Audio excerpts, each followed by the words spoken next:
Chapter 320. Hearing this, Murong Yi Xian fell into deep thought. Looking at him, he said, "Father King, son feels that it's best if father doesn't go at this time." What do you mean? Murong Bo looked at him and asked. Father King, think about it. At this time, General Feng is in a life and death situation.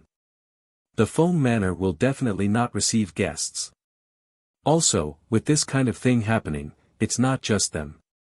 There are also many large powers and clans in the city that will be paying attention to the Feng Manor's movements.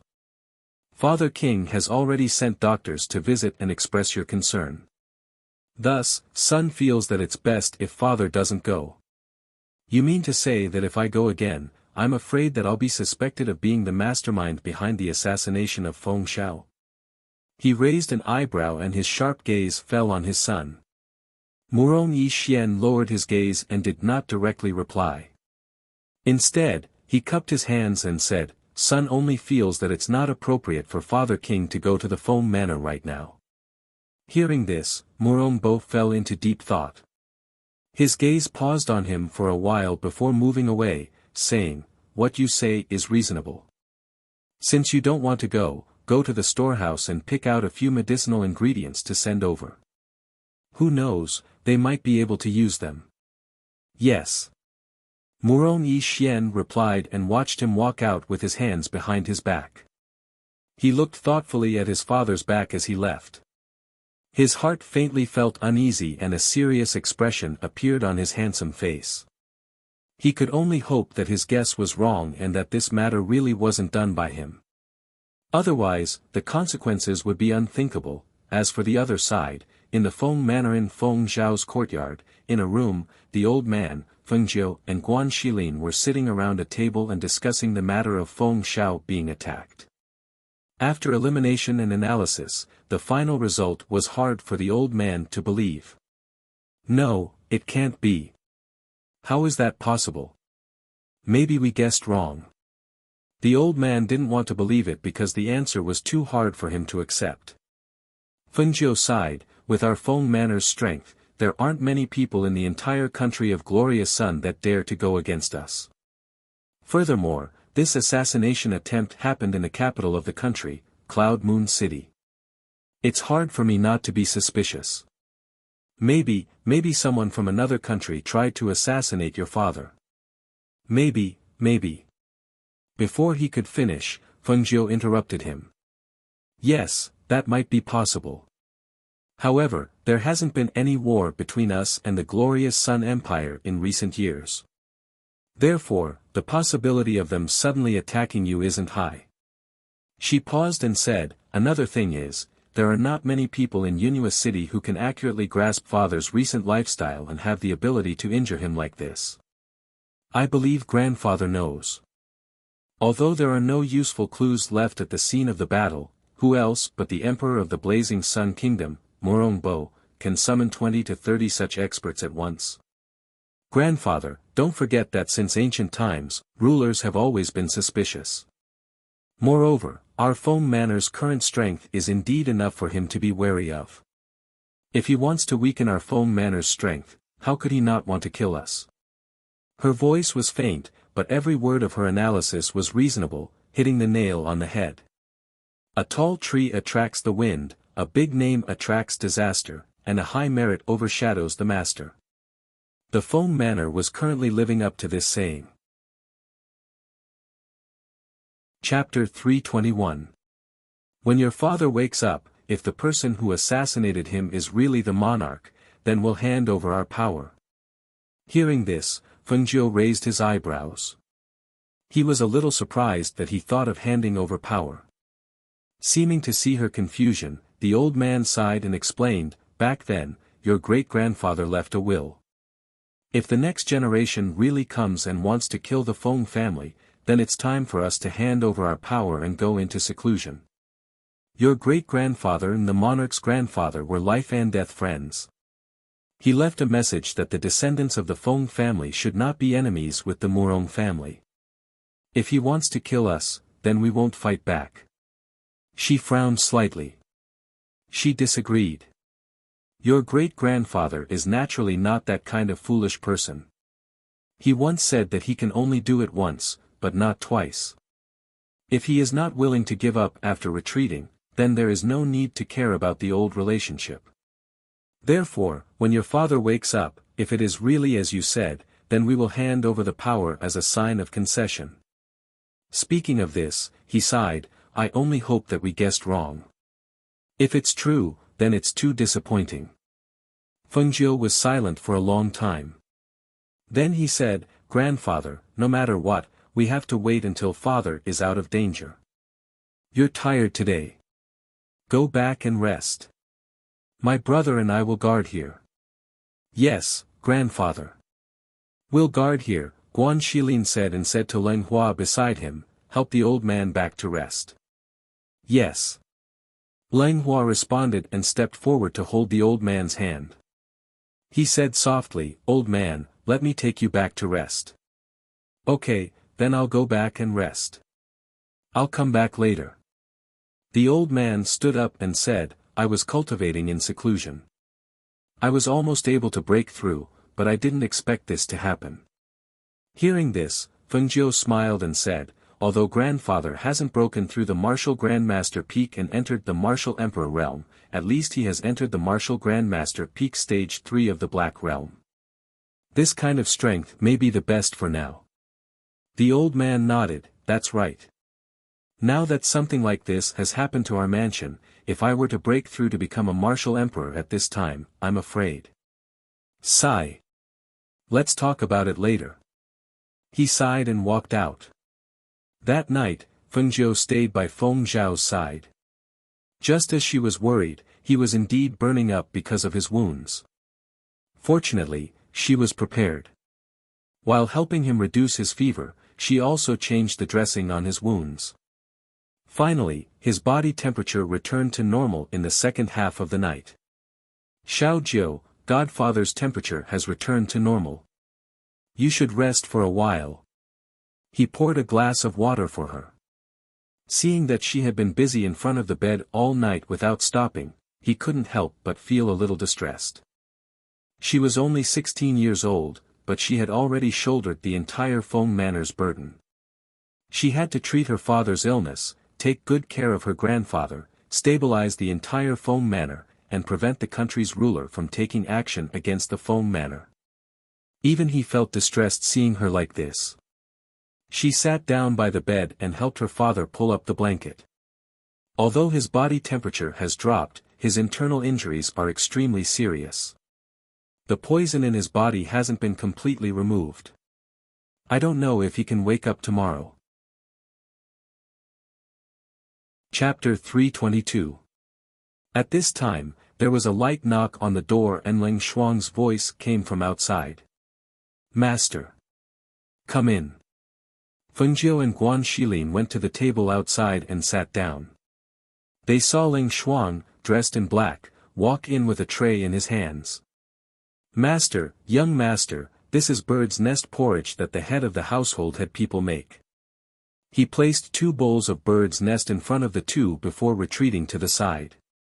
Has my grandfather gone to sleep? Fengjiu ate the bird's nest porridge while asking. Hua is keeping watch at the head of the household. He said that he has already gone to sleep. Leng Shuang spoke then paused, the 6 Phoenix guards have arrived and are waiting outside. They want to see master. Fengjiu ate the bird's nest porridge and moved the bowl to the side, saying, have them stay in the manor for now. When I have time, I will see them again. Yes. Leng Shuang complied and went out to pass on the message. After the 6 people waiting outside heard this, they looked at each other and left first.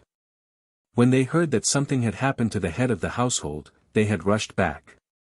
They originally thought that the eldest young miss was not there, but who knew that she had also returned. However, they did not know how the head of the household was doing. Had he passed the critical period?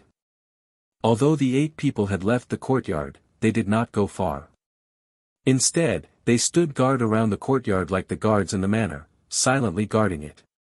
That night, not to mention Fengjiu and the others, even Murong Bo, who was in the imperial palace, was unable to sleep. He had been worried the entire night. He did not know how Feng Xiao was doing. Had he died? Or had he not died? At that time, he had been able to hear his voice. If he had not died, then perhaps, thinking of this, he stood up and paced back and forth in his bedroom. He was restless and could only hope that the sun would rise soon so that he could send people to inquire about the situation. Originally, he had wanted to send people over tonight to prevent any future trouble, but after hearing that the Feng Manor was being strictly guarded, he gave up on that idea. If he sent people over to assassinate him tonight, he feared that it would arouse their suspicions. After thinking it over, he could only give up on that idea. Just like them, Murong Yixian, who was in the Wanfu, couldn't sleep tonight. Today, his father's expression and actions made him somewhat suspicious. He was afraid that the attack on Feng Xiao really had something to do with him. If that was the case.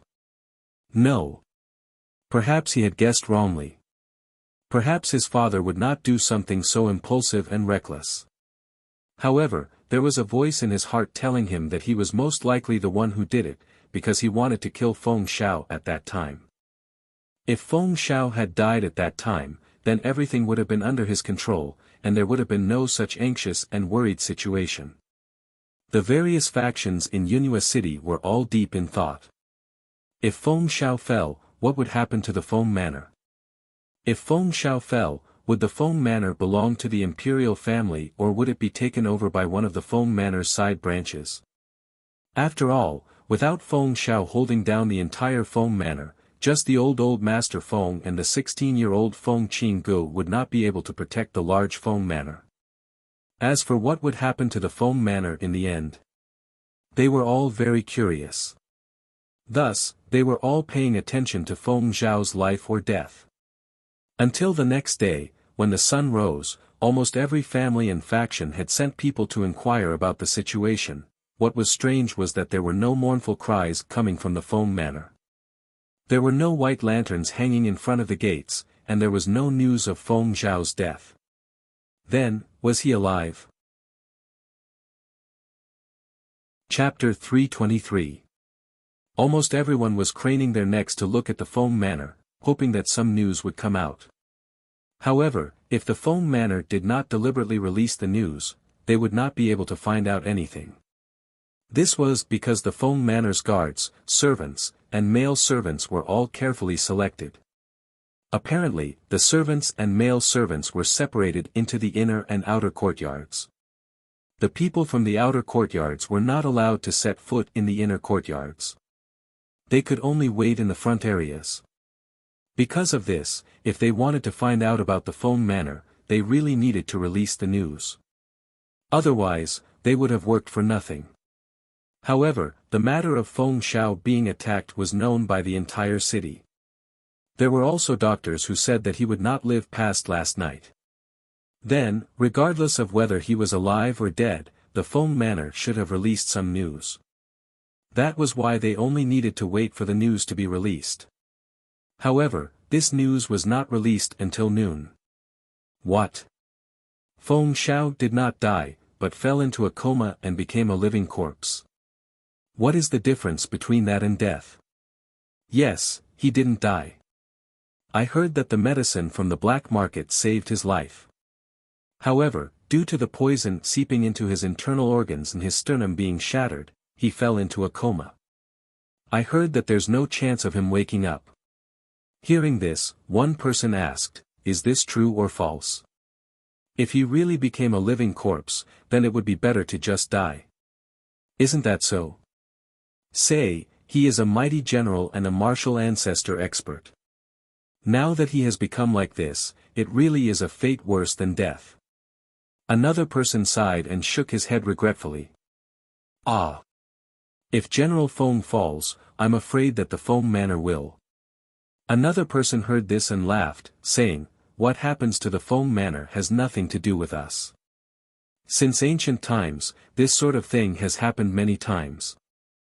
I estimate that once this news spreads, the Feng Manor's side branches will definitely become chaotic.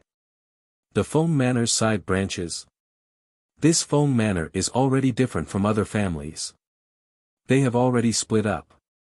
Even if there are side branches, they should not get involved, right? Hee, that is hard to say. With Feng Xiao falling, only Master Feng and eldest young Miss Feng remain. It's not like you don't know. Doesn't Master Feng have amnesia? Although there have been no reports of it acting up recently, no one knows when it will act up.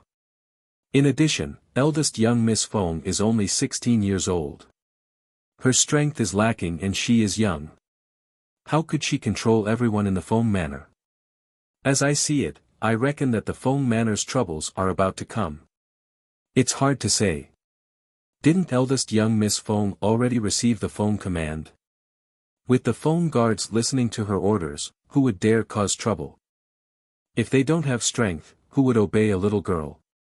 Who doesn't know that in this world? If you don't have the strength, do you think you can use a chicken feather as a token of authority? You really are too. On this side, everyone was discussing. On the other side of the palace, after hearing the news, Morombo's heart, which had been hanging for an entire night, finally relaxed. He sat down on the dragon throne and asked the secret guard below. Is this true? That Feng Xiao really became a living corpse. This subordinate has heard that this is indeed the case. As for whether it is true or not, because I cannot get close to the Feng manor, I do not know. The hidden guard respectfully reported. Chapter 324. As Fengjiu did not sleep at all last night, Grandfather Hua took his place in guarding the room this morning, while she went back to her room to catch up on sleep. As for the news that was spread, it was naturally spread after she, Grandfather Hua, and Guan Shilin discussed it. What would happen after the news was spread? They did not intend to bother with it at the moment. Therefore, after noon, the family clans sent people to deliver medicinal herbs to the door one after another. When they wanted to visit Feng Xiao, they were all dealt with by the old man. Most of these people wanted to check on Feng Xiao's condition, so Grandfather Hua naturally could not let them all see Feng Xiao. However, he did let the housekeeper bring 1 or 2 people to visit the unconscious Feng Xiao. Sigh. Old Master Feng, don't worry too much. As for General Feng's life, even if he is unconscious, there will be a chance for him to wake up. One of the family heads sighed softly and could only comfort him this way. Another family head nodded and said, that's right. If our country of Glorious Sun does not have a skilled doctor, we can try to find one from other countries. Needless to say, if we can find the ghost doctor and get him to treat General Feng, there may be a chance for him to wake up. Right now, we can only spread the news and visit famous doctors. If we can find the whereabouts of the ghost doctor, then this old man can be relieved. However, my son's situation now, sigh. He sighed and shook his head, his face full of helplessness and sorrow. Old master, the monarch is here. The housekeeper was waiting at the door and reported. Grandfather Hua went out to welcome him, leaving only Leng Hua at the bedside. The other 2 family heads looked at each other and went out to welcome him as well. Greetings to the monarch.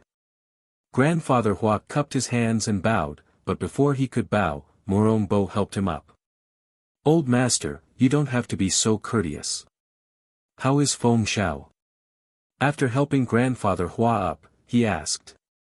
His tone was concerned and his expression was worried, as if he was worried about his subordinate. Grandfather Hua shook his head with reddened eyes, his expression full of unconcealable sorrow. Fortunately, the steward of the black market sent over a life-saving medicine.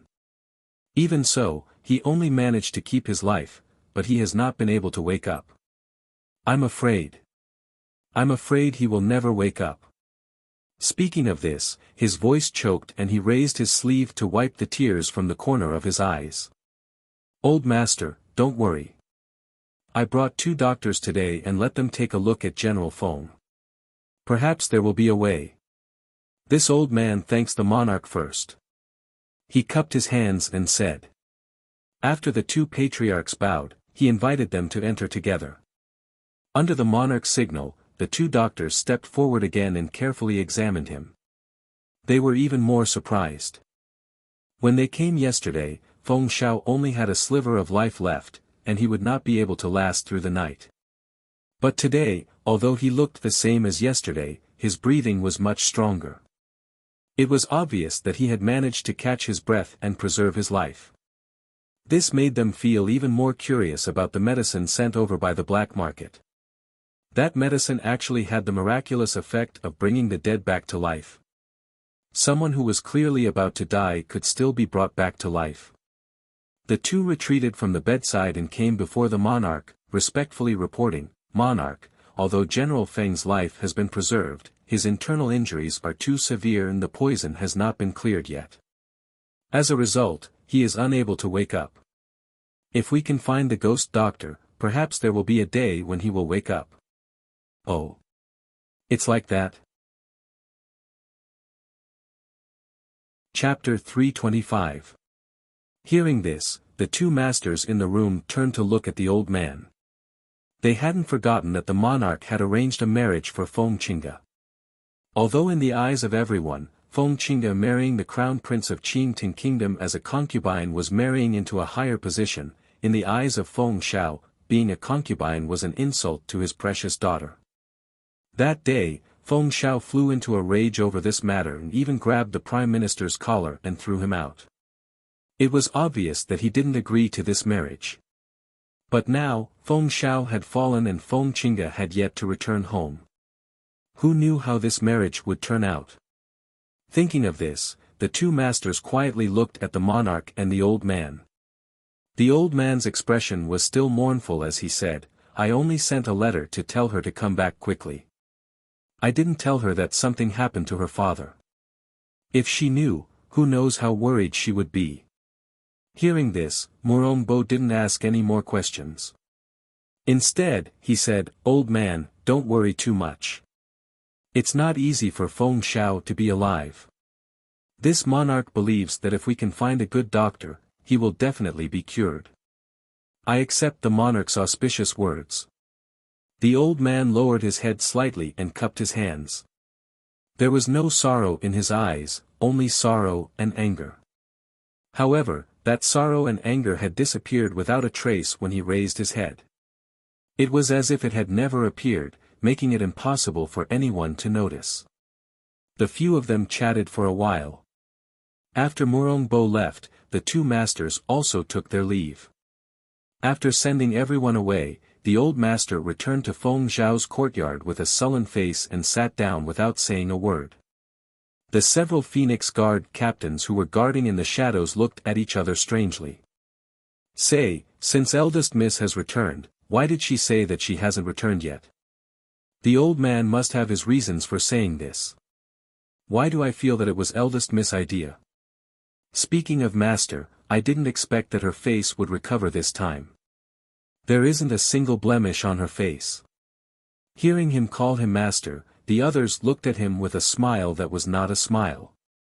"It seems that young Mrs. Beating has really subdued you." The blue-robed man glanced at them and said with a smile, "Hey, don't blame me for not reminding you. You should know that if you don't listen to the advice of your elders, you will suffer a loss." As he said this, he saw Fengjiu, who was dressed in plain white, walk over. "Look, it's master." The blue-robed man revealed a smile. Without saying anything, he stepped forward and bowed respectfully. "Luo Yu greets master."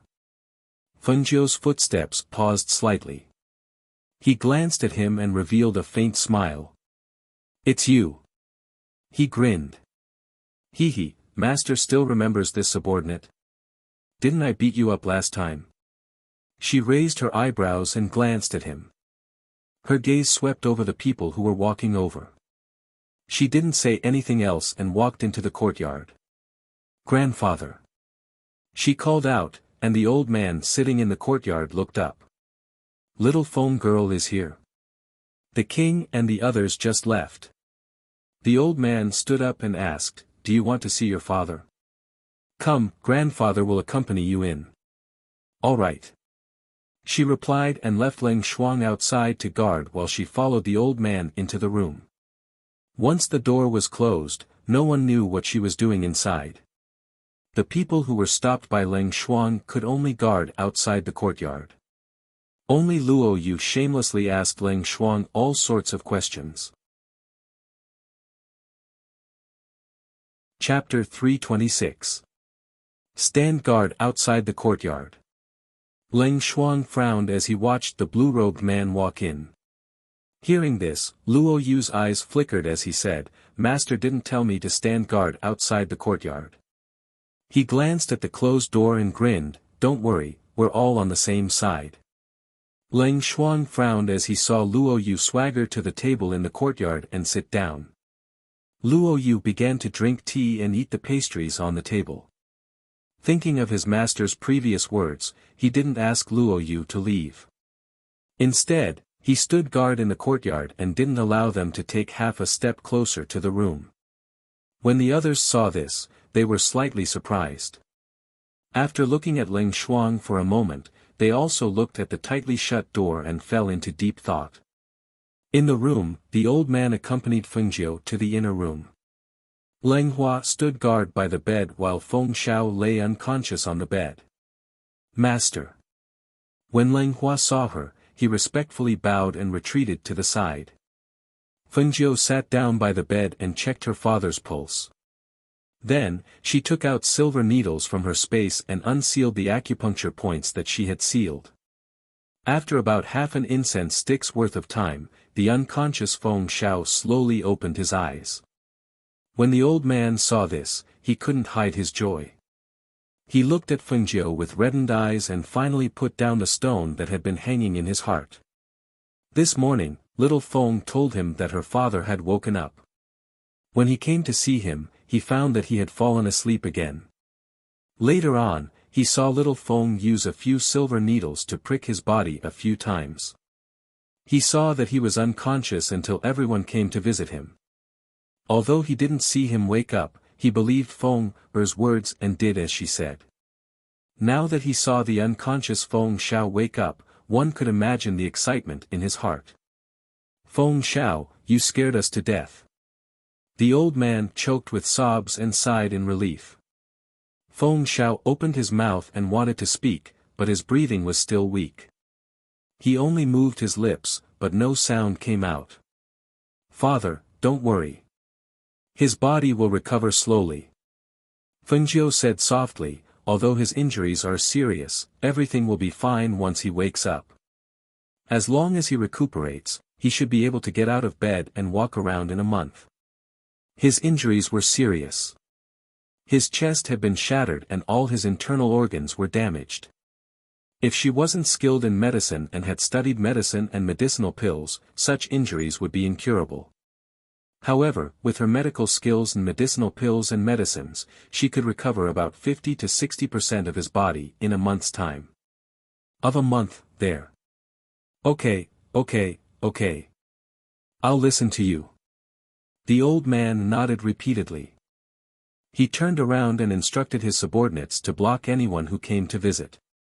At this time, the door was knocked twice and a figure walked in. "Xiao Jiu, I brought the porridge." Guan Shilin came in with a small bowl. Seeing that the old man was also there, he called him grandfather. When the old man heard that he was bringing food for Feng Xiao, he couldn't help but ask, "Xiao Jiu, can your father eat porridge now? His chest injury is so serious, I'm afraid." Chapter 327. As she poured the congee, Guan Shilin carefully helped Feng Xiao up from the bed. This allowed Fengjiu to feed him the congee. She brought the congee to the bedside and blew on it to cool it down before feeding it to him. While feeding it, she said, "Father, there's some spiritual liquid inside. Aside from healing your organs, it can also restore your strength and stabilize your body's breathing. Be careful, it's hot." The old man watched from the side as Fengjiu carefully took care of him. He could not help but smile and nod to himself. Who said that only men were good? Who said that only men could carry the family's glory? The things that men could do, women could do as well. In fact, they could do it even better. Even if his Feng Manor's main branch only had a single child, Feng girl, he did not need to worry about her from a young age. Being filial to her elders was not a problem. Now that something like this had happened in the Feng Manor, if it was a man, he feared that he would not be able to handle the pressure and would panic. As for her, a 16-year-old girl, she had shouldered it all. She had used her delicate shoulders to support the entire Feng Manor, holding up the sky for them. Thinking to this point, his heart was filled with emotion. He felt both proud and distressed. "Father, you should sleep a little longer," Feng Jiu quietly said. After feeding him a bowl of congee, he had Guan Shilin lay him down to rest. Only Leng Hua remained to watch over him, and the three of them left the room. "Grandfather, brother, let's talk in my courtyard." She looked at the two of them and said. "Okay." The two of them replied and nodded. Feng Jiu looked at Luo Yu and the others in the courtyard and said, "You guys stand guard in the courtyard. Without my permission, no one else is allowed to take half a step into the room." They looked at each other and replied in deep voices, "Yes." After telling the Feng guards to stand guard in the courtyard, they all went to her courtyard. On the other side, in the imperial palace, Murong Bo, who had returned to the palace, looked at the two elders standing in the middle of the hall.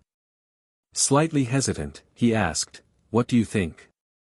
Is that Feng Shao really unconscious and has become a living dead?" It was not that he was suspicious, but that this matter was somewhat inconceivable to him. They thought that Feng Shao was dead for sure, but who knew that the black market would send him a life-saving medicine that saved his life? Another thing was that they thought he would wake up after saving his life, but they didn't expect him to fall into a coma and become a living dead. Although this was a good thing for them, for some reason, there was still a trace of indescribable irritation and uneasiness in their hearts. The two elders in the palace looked at each other and pondered for a moment before saying, "Monarch, Feng Shao was hit by each of our palms. At that time, we used almost 70% of our strength. If it was an ordinary person, they would have died long ago. Only this Feng Shao could hold on until now. However, we believe that even if he didn't die, he is not far from death. After all, his internal organs must have been damaged after receiving 2 palms. Even the gods can't save him." Perhaps, Murong Bo wanted to seek affirmation from them so that he could be reassured. At this time, when he heard the two of them say this, his hanging heart finally relaxed. "Yes, I also think so." He nodded and smiled. "These 2 days have been hard on the two of you. It is our fortune to be able to share the monarch's burden," but the two of them paused slightly and hesitated. They looked like they had something to say but didn't know whether they should say it or not. Seeing this, Murong Bo's expression slightly changed and he smiled. "If the two of you have something to say, please say it." Chapter 328. That strange-looking horse was definitely a spiritual beast. However, they were unable to determine its rank and breed. However, for it to not fear their martial ancestor pressure and killing intent, they believed that its rank was definitely not low. If they could obtain it, they would definitely tame it and make it their spiritual beast mount. After all, they had never encountered a spiritual beast with such intelligence and battle capabilities. Ever since that battle, they had always wanted to obtain it. Hearing the two's words, Murong Bo was slightly startled. "You want that horse?" Based on what this lord knows, that horse called Old White was brought back by Feng Qinga when she went out to train. "If you want her to give it away, I'm afraid that it's not very likely." From that battle, he knew that the horse was not normal. After all, 2 peak martial ancestor experts had been sent flying by its 2 hooves. Would a normal horse have the ability to do that? However, he was a dignified monarch. Wanting to steal her mount was something that he could not say.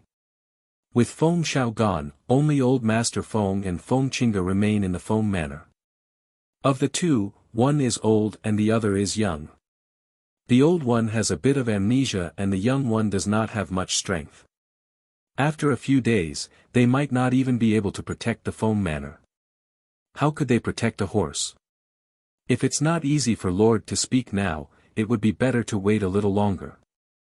This old man feels that if Lord speaks, Feng Qingge will not dare to disobey. After all, with Feng Xiao gone, things are different now. Hearing this, Morongbo's heart was slightly moved. He smiled and said, "That's fine. Then we'll wait a little longer. When the time is right, this Lord will definitely give that horse to you too. If that's the case, then we'll thank Lord first." The two cupped their hands and bowed. Smiles appeared on their faces. From their point of view, this matter was not too difficult. With Feng Xiao gone, would the Feng manor not become a fat sheep waiting to be slaughtered? It was only a horse. When the time came, even if she wanted to protect it, she would not be able to. At the same time, the 8 Feng guards guarding Feng Zhao's courtyard were seated together. However, their thoughts were focused on the tightly shut door. "Do you think the patriarch is really unconscious?" one of them asked curiously. "That should be the case. Didn't the monarch bring a doctor to check on him? What's more, I heard that patriarch was severely injured at that time. It's already not bad that he's still alive. But why do I feel like something isn't quite right? Why don't we go in and take a look?" someone suggested with a hint of eagerness in his voice. "I advise you not to have such thoughts. Master has just instructed that no one is allowed to enter without his permission." Luo Yu, who was dressed in blue, was leaning against a tree in the courtyard with his arms around his waist as he stared at them. His voice was indifferent, and there was no trace of his usual joking expression on his face. "But, we don't know about the family head situation, so we can't be at ease. What's more, Fan Lin's medical skills are pretty good. Wouldn't we be able to find out about Patriarch's condition if we let him take a look?" Fan Lin, who was dressed in white, thought for a while and said, "It's not good to go in without the permission of the First Miss and the Old Master. I think we should forget about it. We will know what we need to know. If they don't want us to know, it's best that we don't ask." Chapter 329. As soon as he said that, he really did walk towards the tightly shut door. "Qi Kong." The others all called out to stop him. The Phoenix guard who had walked forward stopped and turned around to look at them. With a mischievous smile, he said, "You're all too nervous. I won't do anything to the family head. I'm just curious and want to take a look. It's fine." As soon as he said that, he reached out to push open the door. At the same time, his outstretched hand was grabbed by someone. Turning his head slightly, he saw that it was Luo Yu who was holding his hand. "Luo Yu, what are you doing?" Luo Yu looked at him with a solemn expression. His eyes were clearly filled with displeasure. "Qi Kong, when Master left, he ordered us to guard this place. Without permission, no one is allowed to enter. You agreed at the time, so don't make things difficult for us." Seeing the seriousness in his eyes, Qi Kong was slightly startled. He was stunned for a moment before he withdrew his hand and stepped back. He turned around to look at the people behind him. Seeing their serious expressions, he smiled apologetically at them. "Sorry, I was just a bit curious. Then I won't go in." Originally, he didn't think much of this matter, but now that he saw them all like this, he felt embarrassed. He really didn't have any other thoughts. He just wanted to know the family head's current condition. He didn't think that in a moment of impulse, he would almost make things difficult for his brothers. Qi Kong was the youngest among the 8, but he wasn't an unreasonable person. After realizing his mistake, he immediately apologized and corrected it. Seeing this, they all let out a sigh of relief. Only then did they relax. In reality, they didn't know that not only did Fengjiu order them to guard this place and not let anyone enter, he also ordered the hidden guards to carry out the order. If anyone entered without her permission, they were to be killed without exception. As for the movements in the courtyard, the hidden guards would naturally report it to her. Even if she wasn't there, she would clearly know what was happening. 2 days later, she specially rushed back from outside. This time, she let everyone in the city see her figure and let everyone know that she had returned. Once news of her return spread through the city, Murong Yixian headed towards the Feng Manor. However, he never thought that when he arrived at the Feng Manor's gates, there were already over 10 people waiting outside. He quietly ordered his attendants to inquire about them. Only then did he find out that they were from the Feng Manor's side branches. Seeing this, he did not go to the Feng Manor. Instead, he found a tea house not far from the Feng Manor and sat down on the second floor to drink tea.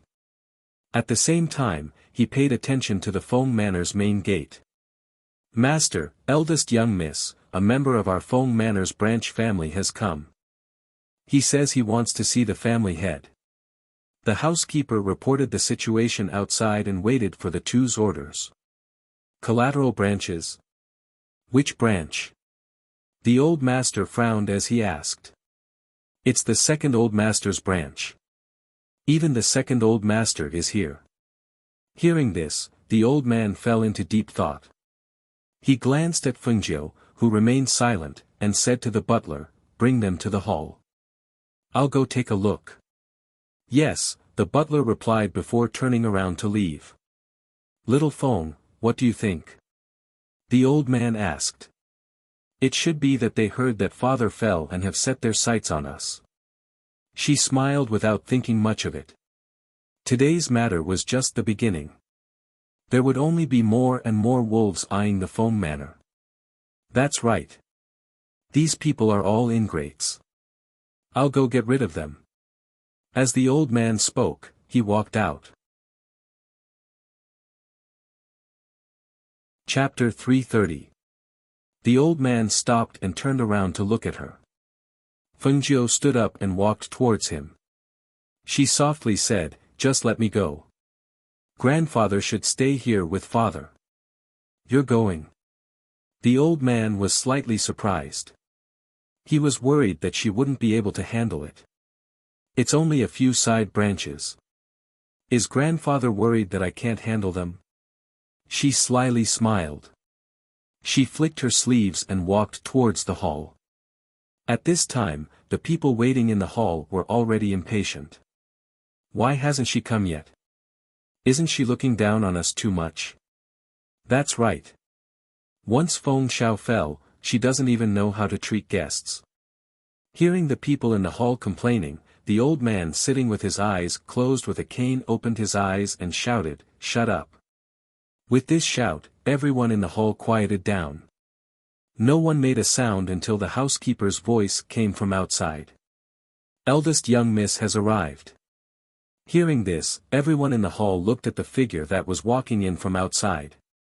They saw a person wearing a white dress. Her figure was slender and delicate. Her steps were light and elegant as she slowly walked in. With every step she took, her white dress bloomed like waves. It was very beautiful. Looking up, her face was elegant and otherworldly. Her snow-white skin accentuated her beauty vividly, making it impossible for anyone to forget her with just one glance. Thinking about it, to be able to be called the #1 beauty, her face couldn't be compared to ordinary beauties. It was just that rumors were one thing, but seeing her in person was another matter altogether. They felt that there was a kind of aura on her body that made people unable to shift their eyes away, and that aura was not the slightest bit inferior to her peerless appearance. Looking at her, everyone's thoughts turned. Think about it, how could such a slender and delicate girl have the ability to support the entire Feng family? Thinking of this, they felt that coming here today was the right choice. Qin Gu greets second granduncle and several uncles. She bowed to the old man and several middle-aged men in the hall before walking to the main seat and sitting down. "Why are you here? Where's your grandfather?" the old man asked in a low voice, with a hint of displeasure at being treated lightly.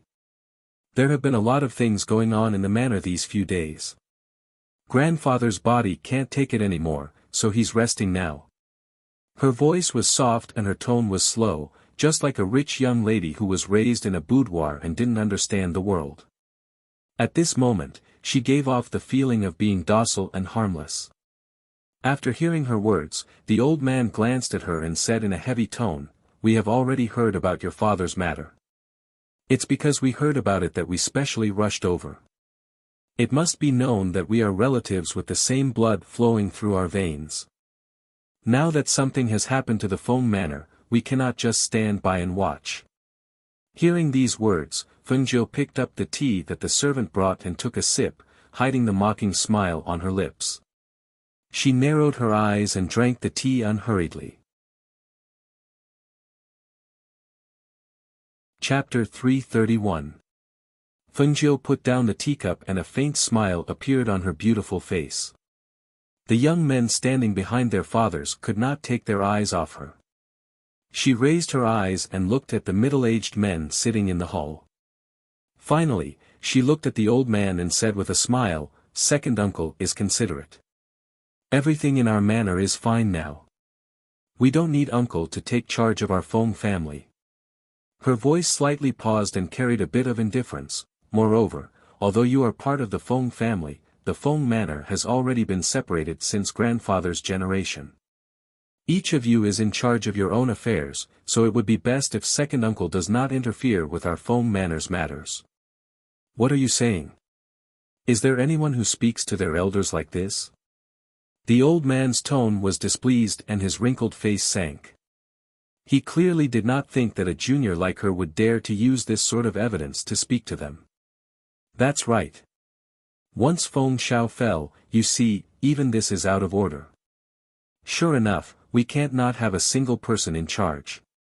The middle-aged men sitting on the two sides also spoke with heavy voices and looked at Fengjiu with reproachful gazes. As for the young men standing there, they were thinking that if they could enter the Feng manor, then in the future, they would be able to get closer to their little cousin sister.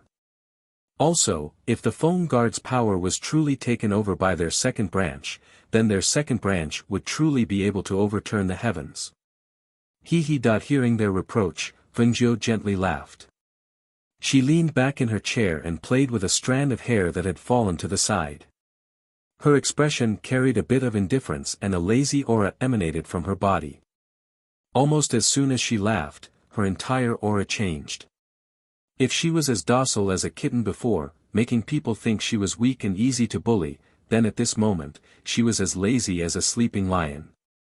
She stretched her body and emitted a dangerous aura.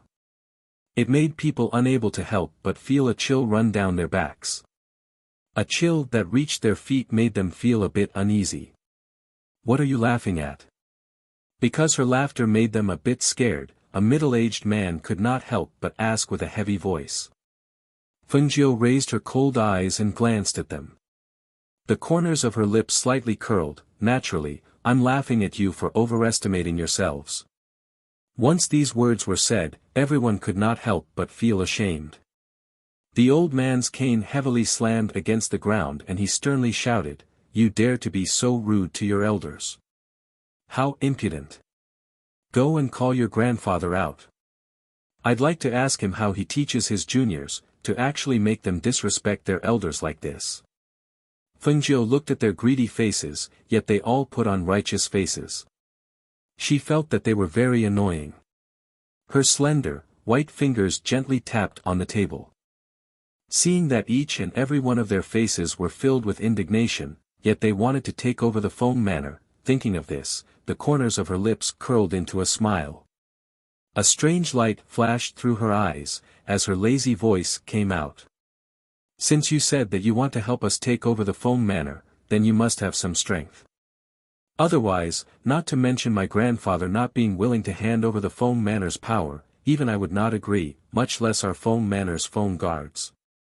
However, her voice paused and she looked at them with a smile that was not a smile. Chapter 332. Seeing their anxious expressions, Fengjiu curled her lips into a smile. "However, if you can beat me, I will definitely hand over the Feng manor's authority."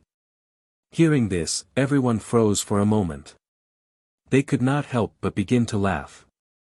One of the middle-aged men laughed loudly and said with disdain, "You don't joke around. Not to mention me, even those of the same generation as you are stronger than you. Is that so? She gently smiled and her eyes curved like a harmless little white rabbit. There is a martial arts field in the manor. How about we go there?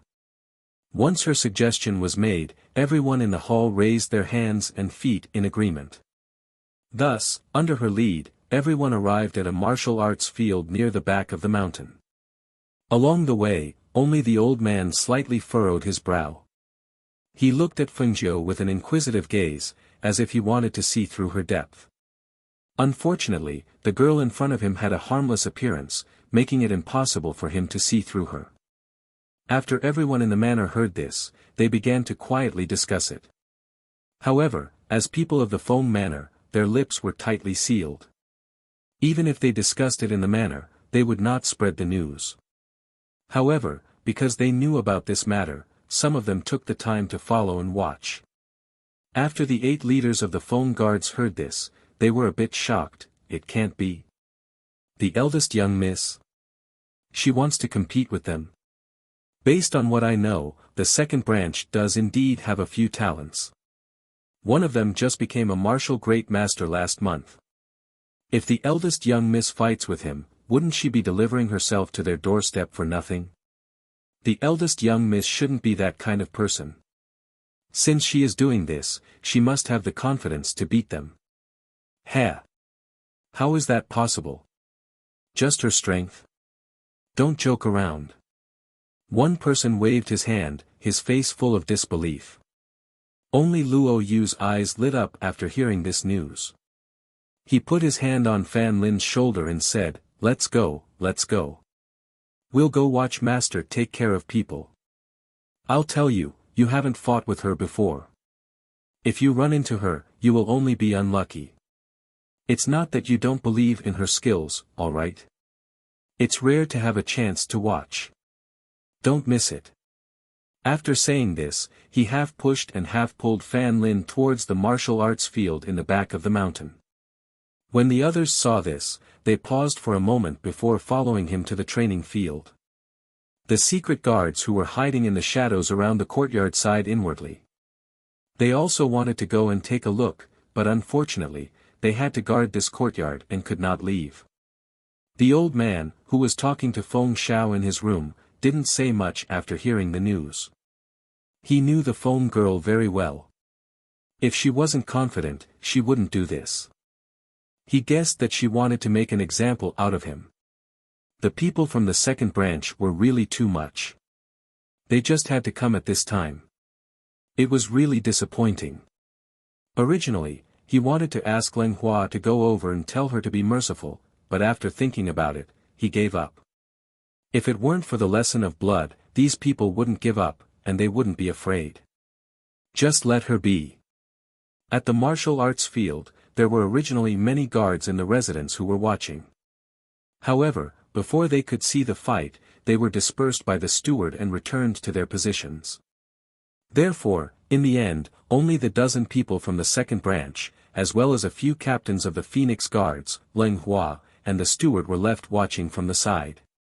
Cousin, my father said that in order to prevent others from saying that he is bullying the young, he let me fight you. The young man walked out, his face full of arrogance. Chapter 333. Hearing this, the young man's face darkened. He couldn't do it. Why couldn't he do it? Cousin, you sure talk big. I haven't even tried yet. How do you know that I can't do it? He spoke in a strange tone, his gaze sweeping across her body provocatively. It was obvious that he was hinting at something. As soon as he said that, before Feng Nine could say anything, the faces of Luo Yu and the others, who were not far away, darkened. They stared coldly at the man, especially Luo Yu. He cracked his knuckles and cracked his knuckles. Taking advantage of his master's words. Humph. I'll remember this brat. Feng Jiu saw that he was looking at her wantonly, and he seemed to think that she didn't understand what he was saying. Seeing this, she only raised her eyebrows slightly and glanced at him. The corners of her lips curled up slightly, and there was a dangerous smile. Since you want to try, then go ahead. I only hope that you won't regret it. The old man and a few middle-aged men heard this and felt a little puzzled. She clearly didn't have any strength, so why was she so confident? One of the middle-aged men saw this and was about to ask his son to step back, but his son had already stepped forward. Come on. I'll let you have a taste of my strength. He had a malicious smile on his face and was already in a fighting stance. Fengjiu saw this and moved to the weapons placed at the side of the training field. Her fingers paused as she ran across the swords and sabers. No one knew what she thought, but she shook her head and smiled. Finally, she picked a round wooden stick that was about 1.2 meters long. Don't you need to pick a weapon? She raised her eyebrows and looked at the young man opposite her. It was said that this belonged to her cousin. However, he was a cousin of a generation and they weren't close. Haha, against you, my bare hands are enough. He laughed loudly. In the next moment, a malicious look appeared on his face. He said, Cousin, you have to be careful. As soon as he finished speaking, he suddenly stepped forward. His hand formed a claw and grabbed at Fengjiu's chest. The faces of the 8 Phoenix guards nearby turned ashen. This pervert. Luo Yu cursed under his breath.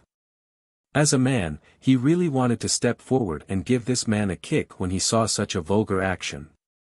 What a disgrace to men. The youngest of the 8, Qi Kong, also had an extremely ugly expression as he stared at the young man. What kind of relative was he? He might as well not acknowledge such a relative. The others did not speak and only frowned as they watched the scene. Fan Lin noticed that Ling Shuang, who was standing not far away from them, had a cold and calm expression on her face. He could not help but be slightly surprised, as if he had thought of something. His gaze once again turned towards the training grounds, and with this look, the frown on his face relaxed. The woman in white had an indifferent expression on her face. She stood there without moving, and the round wooden stick in her hand seemed to be held casually. There was no posture to speak of. When she saw that the young man's first move was to attack her chest, she just raised her eyebrows and sneered. Just as the young man's hand was about to reach her chest, he saw her step sideways. At the same time, the round wooden stick in her hand instantly hit the outstretched hand. When the round wooden stick hit, they could even hear the sound of a wind blade. Chapter 334. Hiss. Ah! That shrill scream masked the sound of the bones in his hand shattering. That strike had shattered all the bones in his hand. His hand was instantly swollen like a pig's trotter. His other hand was tightly gripping his hand, twitching in pain. His entire body was jumping on the spot, trying to alleviate the pain in his spine. Oh! My hand! Hiss! It hurts! Seeing this scene, the expressions on the 8 Fengjiu's faces relaxed, revealing expressions of schadenfreude. Serves him right. That's how you should hit him. Luo Yu and Qi Kong said at the same time. As soon as they finished speaking, the two of them looked at each other and laughed. Their eyes were bright as they looked at the white figure in the arena. They felt that her strike had vented their anger. When the people from the second branch saw this scene, their expressions turned ugly. When they saw him attack her chest, they felt that they had lost all face. Now, they had just made a move and he had already hit them with the stick. Because their line of sight was blocked by the man when the stick landed, from their point of view, the stick should not have been very heavy. Therefore, when they saw him scream like that, they felt that he was a good-for-nothing and had embarrassed them in front of the Phoenix Guards and Feng Qinga. However, at this moment, the round wooden stick in Fengjiu's hand swept out again, landing on the man's calf. He screamed in pain and his entire body staggered to the side. As his body was suspended in the air, everyone saw a strong gust of wind from the stick sweep past. With a whoosh, it swept across the training field and landed between the young man's legs with a bang. Ah! Wah! Hiss! Mm. Almost at the same time, different voices came from different mouths. The surrounding men who saw this scene could not help but clamp their legs together. Their eyes widened in shock and their hearts suddenly trembled. Hiss! This move is too ruthless. Even my balls hurt when I saw it. Luo Yu clenched his legs and said. He only felt that the last time the master beat him, he was really lenient. At least, at that time, he only beat his handsome face, not his little brother. Qi Kong swallowed his saliva, his face full of lingering fear. This eldest miss is ruthless. Too ruthless. At this moment, he couldn't help but think that if he had really entered the patriarch's room that day, would the eldest young miss have also given him such a blow? Thinking of this, he couldn't help but shudder. Sure enough, women were either not ruthless, or when they were ruthless, they were simply inhuman. Fan Lin looked at the young man who had been sent flying by a single strike, falling in front of the people of the second branch. He did not even have the chance to scream before he fainted from the pain. Fan Lin stroked his chin and said, with this strike, there is an 80 to 90% chance that his manhood is crippled. The others looked at the young miss, who had put away the round wooden stick behind her back, and couldn't help but say, I really couldn't tell. Young miss, this, a gentle and harmless girl, can actually wield such a lethal strike. You really can't judge a book by its cover. Hui. The middle-aged man cried out in alarm. After he helped the unconscious man up, he found that the man's hand was like a piece of broken bone, hanging limply by his side. His entire palm was filled with blood, and on his legs, the man's weakest part, there were also drops of blood faintly seeping out, staining his trousers red. Seeing this, his heart clenched. He suddenly raised his head and looked at Fengjiu, who was not far away, angrily and fiercely shouted. Chapter 335. Fengjiu raised an eyebrow and sneered, blood relatives. You dare to talk to me about blood relatives? Do you really think that my Feng manor is easy to bully just because my father has fallen? Take control of my Feng family. You think you're worthy? Hearing this, the expressions of the people from the second branch changed again. Seeing this woman who no longer hid her thoughts and spoke sharply with a cold expression, they realized that she had been playing with them from the beginning. She never wanted them to enter the Feng family. She never wanted them to take control of the Feng manor. She deliberately wanted to humiliate them and embarrass them. Good, Feng Qing Gu. Good. Very good. The middle-aged man gritted his teeth in anger. He handed his injured and unconscious son to the people behind him to take care of. He strode towards her and angrily said, Today, I will properly discipline you in place of Feng Shao. Seeing the middle-aged man walk towards her, the 8 Phoenix Guards' expressions changed and said, He is the one from the second branch who just became a martial ancestor last month. No matter how good the eldest young miss is, she is only good at agility. I'm afraid that she will be at a disadvantage against him. We'll go and help. You dare to humiliate the eldest young miss in the Feng Manor's territory? You're simply looking for death. That's right. Do you really think we're decorations? Let's go. They shouted and walked forward. At this time, they saw the Leng Shuang walk over and block their path. Don't go and cause trouble for master. Her cold voice coupled with her expressionless face made her look like an ice beauty. Her tight black clothes added a touch of coldness to her. She lacked the gentleness of a woman, and only had coldness. He is a martial ancestor. Can master deal with him? Luo Yu was slightly startled. When he asked this, he felt that it was inconceivable. The Leng Shuang had been by master's side for a long time. If master could not deal with him, she would be the first to rush forward. But now, she had come to stop them. It could only be said, master's strength was enough to deal with a martial ancestor-level middle-aged man. Hiss. Was this possible? Thinking of this, he sucked in a breath of cold air and stared in shock at the white figure. When the others heard this, they also looked at the white figure in disbelief. They had seen how enchanting and dazzling she was when she wore red. That was a kind of wanton insolence, and her whole body exuded a confident and noble light. Now, she was wearing white in the matinee. At first glance, she gave people a gentle and harmless feeling, like a docile sheep, without the slightest bit of aggression. However, this was only an illusion at first sight. Otherwise, that young man wouldn't have screamed so miserably. Thinking of the stick she had swung down, the few of them trembled, swallowed their saliva, and unconsciously clamped their legs together. Worried about her? Perhaps they were worried for nothing.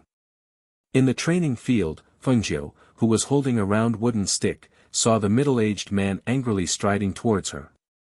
He raised his hand and slapped her face with a hidden force. She raised her eyebrows and threw the round wooden stick in her hand behind her back. She directly attacked with her bare hands, and with a strange speed, she caught the wrist that was swinging towards her. Her feet moved to the side, and in the instant that she dodged, she twisted the wrist that was being held down. With a crack, she broke it. At the same time, she placed her other hand on his shoulder and pulled his entire arm off. Hiss. Chapter 336. Amidst his blood-curdling screams, the crowd gasped in disbelief. The onlookers widened their eyes in disbelief at this scene. If it had not happened right in front of their eyes, they would never have believed that a dignified martial great master would actually be subdued in one move. Ah! The middle-aged man's knee was kicked, causing him to kneel down. His body was pushed forward, and the arm that had been held down was twisted and pressed against his back. The pain caused him to break out in a cold sweat. He wanted to stand up, but he found that he could not do it. The people from the second branch were all dumbfounded. The 8 Phoenix Guards were also dumbfounded. This was simply perverted. With this kind of skill and this kind of strength, who would dare say that she could not support the entire Feng Manor? Who would dare say that they wanted to help her control the Feng Manor? Everyone's hearts began to tremble. The people from the second branch were all frightened. They never thought that Feng Qingge would have such a strange skill. She was actually able to subdue a martial great master in one move. With this kind of strength, if they were to say what they had said earlier, they would have been overestimating themselves. As for the Phoenix Guards, their hearts trembled because of excitement. They were excited that her skill and strength were outstanding. In their eyes, only such an outstanding person was worthy of being their master. Among the crowd, the old man from the second branch's turbid eyes were filled with shock and horror. Perhaps others could not see it, but he clearly saw it. She clearly could have taken his life in that instant, but she did not. She only broke his hand and his arm. To them, she was already being merciful. He thought that if it were not for the fact that they were all surnamed Feng, perhaps just the fact that they wanted to enter the Feng Manor today would have been enough to have them all die here. Thinking of this, he felt a wave of fear. His heart trembled with fear, and cold sweat began to seep out. He quickly used the cane in his hand to support himself, preventing his body from swaying and falling to the ground. But even so, he still grabbed the arm of a similarly shocked middle-aged man and said in a trembling voice, "Quickly, quickly bring him back. Let's go." However, at this time, no one dared to go forward. They all stood there in shock as they looked at the beautiful woman with a cold expression. "Let me go. Let me go." The middle-aged man who was being held down struggled and angrily shouted. But in the next moment, a hand blade landed on the back of his neck. With a grunt, he fell to the ground and fainted. Feng Jiu's expression was indifferent and cold as she looked at the people of the second branch. Her cold voice carried a warning as she said, "This is the first and last time. As disciples of the Feng family's branch family, you should act like a branch family. If something like this happens again, then I don't mind making your second branch disappear from the Feng family's branch family. Hearing the sharp and cold warning, the people of the second branch felt their hearts skip a beat, and their hearts sank. No one doubted the truth of her words, because from the way she acted, it was clear that she was not a person who cared about blood ties or kinship. If there really was a next time, they believed that she would do as she said today and make their second branch's name disappear from the Feng family's branch. The old man took a deep breath and suppressed the fear in his heart. He looked deeply at Fengjiu. I understand. I will take care of the people from the second branch. Something like today will not happen again. Chapter 337. Yes. The steward calmed himself down and respectfully responded. Only then did he come to the second branch and lead them out. Seeing them leave with their tails between their legs, not even daring to cause trouble, Luo Yu couldn't help but laugh heartily. He strode towards Fengjiu with a fawning expression. Master, only now do I know how good you are to me. Fengjiu lightly raised her eyebrows and glanced at him with a faint smile. Her gaze swept past the few people and she walked out of the martial arts field. Seeing that she wasn't talking to him, Luo Yu thickened his skin and followed. The martial arts field quieted down after they left, leaving only the 7 Phoenix Guards standing there. What do you think? With eldest Miss skills and strength, she's qualified to be our master, right? Fan Lin smiled and looked at the few people beside him. The few of them pondered, and one of them said, Eldest Miss has indeed exceeded our expectations. If she's like this, it won't be a problem for her to take charge of the Phoenix Guards. That's right. Her style of handling matters is very swift and decisive. When it's necessary to be ruthless, she's ruthless. Normal people can't compare to this kind of courage. I think so too. Last time, I didn't have a chance to meet her, but this time, I saw many things.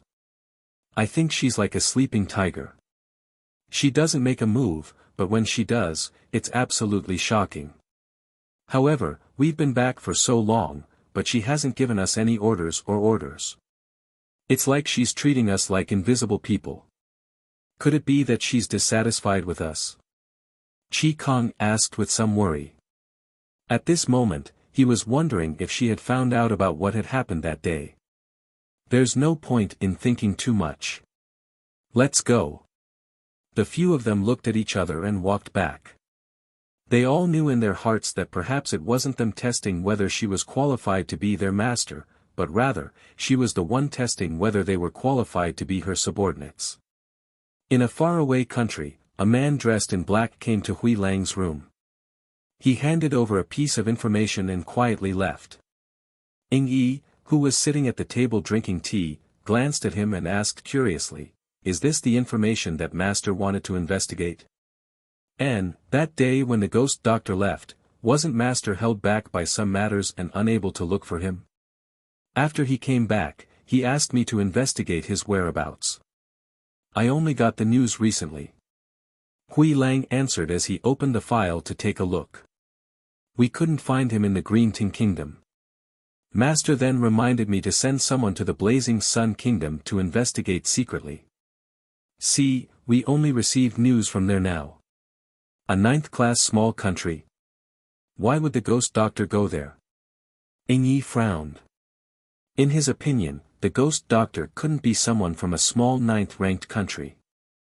After all, a small 9th-ranked country couldn't produce a pharmacist like him.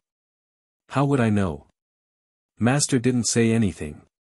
He only told me to send someone to the glorious Sun Kingdom to investigate. Speaking of this, he took out the information in the bag. At the very top was a portrait. The person in the portrait was dressed in flamboyant red robes.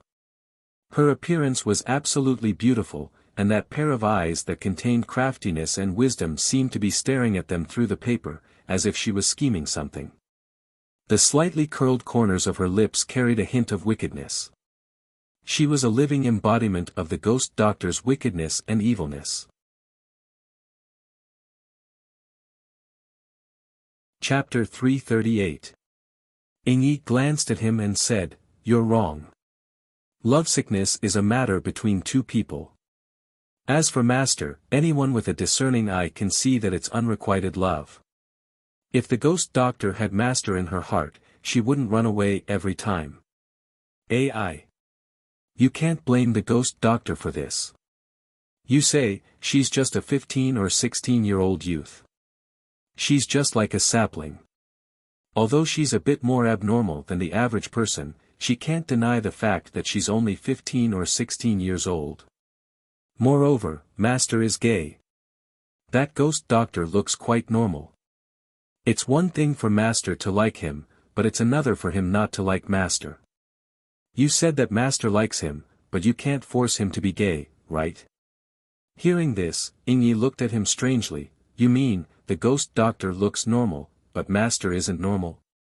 Hui Lang sat up straight and suddenly turned around to look at the surroundings. Then he grinned and said, "Master isn't normal to begin with. You say, would a normal man give up a big chest, a big waist, fine skin and beautiful face to like another man? But..." He adjusted his expression and glanced at Yi. Giving a light cough, he said with a serious face, "Master is Master. Whether Master likes a man or a woman, it's not something us subordinates can stop. So seeing that Master likes the ghost doctor, I'm also doing my best to help Master.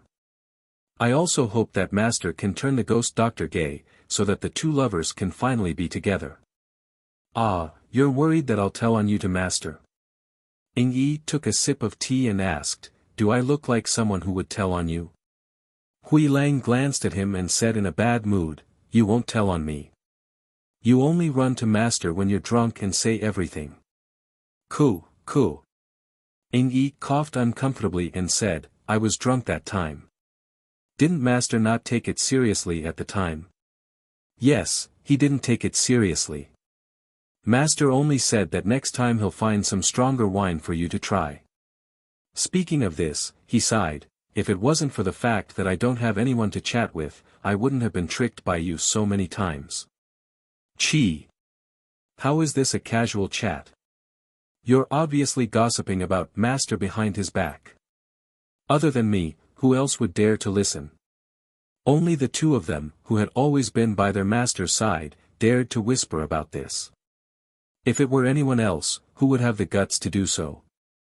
As Yi spoke, he saw that he was still holding on to the ghost doctor's portrait for a long time without putting it down, so he said, "Be careful with that painting, don't damage it. Master told us to hand this painting over to him." You don't know, when Master finished the painting, he was standing by the window with the portrait in his hand, cursing the ghost doctor for having no conscience. When I saw that, I felt that Master was possessed. If it weren't for the matter here, Master would have already gone to find the ghost doctor. I know. If it wasn't to make it easier for the subordinates to find the ghost doctor's whereabouts, Master wouldn't have let this painting fall into the hands of the subordinates." Hui Lang said as he put the portrait in his hand on the table.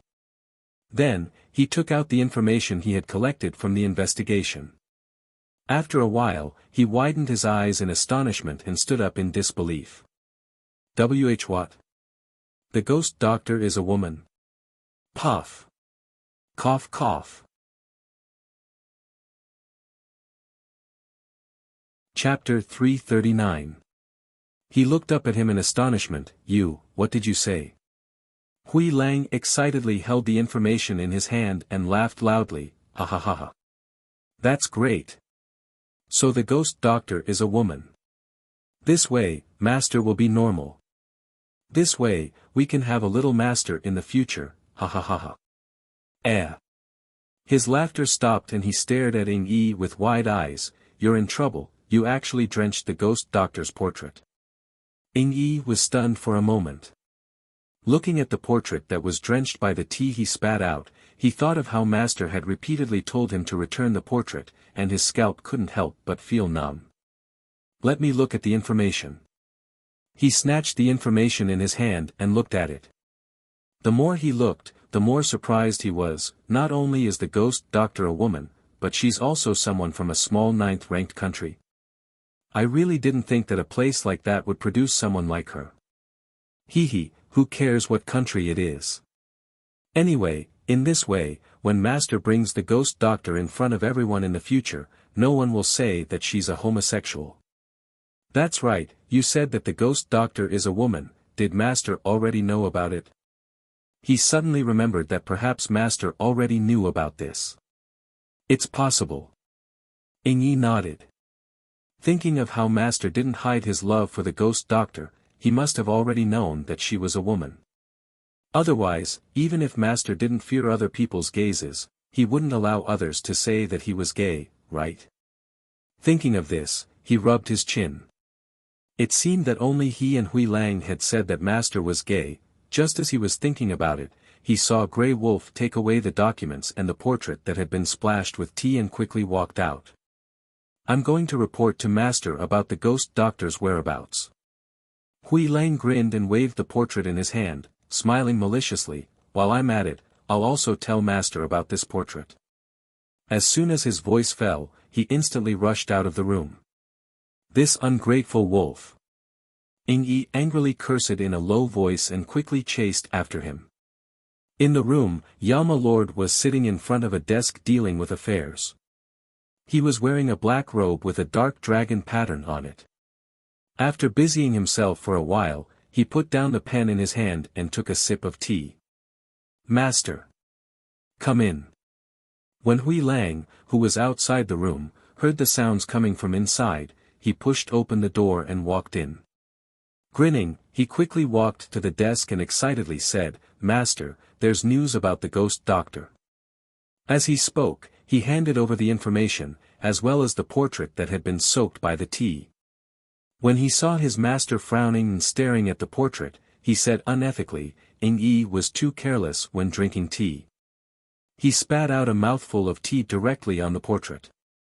Yi, who had hurried in, happened to hear this. He glared at Hui Lang and knelt down on one knee to beg for forgiveness. It's all this subordinate's fault. Please punish me, Master. Yama Lord glanced at the two of them and flipped through the information in his hand without saying a word. The more he read, the tighter his frown became, especially when he saw that she was engaged to a man named Murong Yixien. His face darkened. It wasn't until he reached the last page that he saw the latest news that their engagement had been annulled that his furrowed brows relaxed. His handsome and resolute face revealed a faint smile that was hard to detect. Obviously, he was very satisfied with this news. Chapter 340. Hearing this, the Yama Lord raised his eyes and glanced at him. His handsome and resolute face didn't need anything else, but it was enough to make people feel that he was incomparably majestic. Hui Lang smiled embarrassedly and said, that, this subordinate saw the information earlier and knew that the ghost doctor was originally a woman, so this subordinate thought that for such an outstanding woman like the ghost doctor, if Master isn't by her side, I'm afraid that she will be snatched away by other men. The Yama Lord leaned back in his chair and crossed his arms as he looked at him. His sexy thin lips slightly curved into a smile that wasn't a smile, and a low and magnetic voice came out of his mouth. Do you think this lord will lose to other men? Or is it that she will be easily seduced by others? Seduced? Hearing this, the kneeling Yi's face trembled and he hurriedly lowered his head. Did Master think that those who got close to the ghost doctor were all men who seduced her? However, it seemed that the only one who had been seducing the ghost doctor was Master himself. Although this was the case, he didn't dare to say it out loud. Hui Lang heard his question and the corner of his mouth twitched. He smiled embarrassedly and said, this subordinate didn't mean that. It's just that, as the saying goes, good women are afraid of pestering men. No matter how good a woman is, no matter how cold a woman is, she is still afraid of men pestering her. With this kind of pestering, it's hard to say when a man will unknowingly pester her.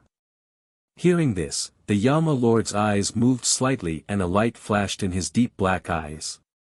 He looked at Hui Lang and said, You mean, as long as this lord learns the word pester, I won't be afraid that I won't be able to seduce her. Seduce?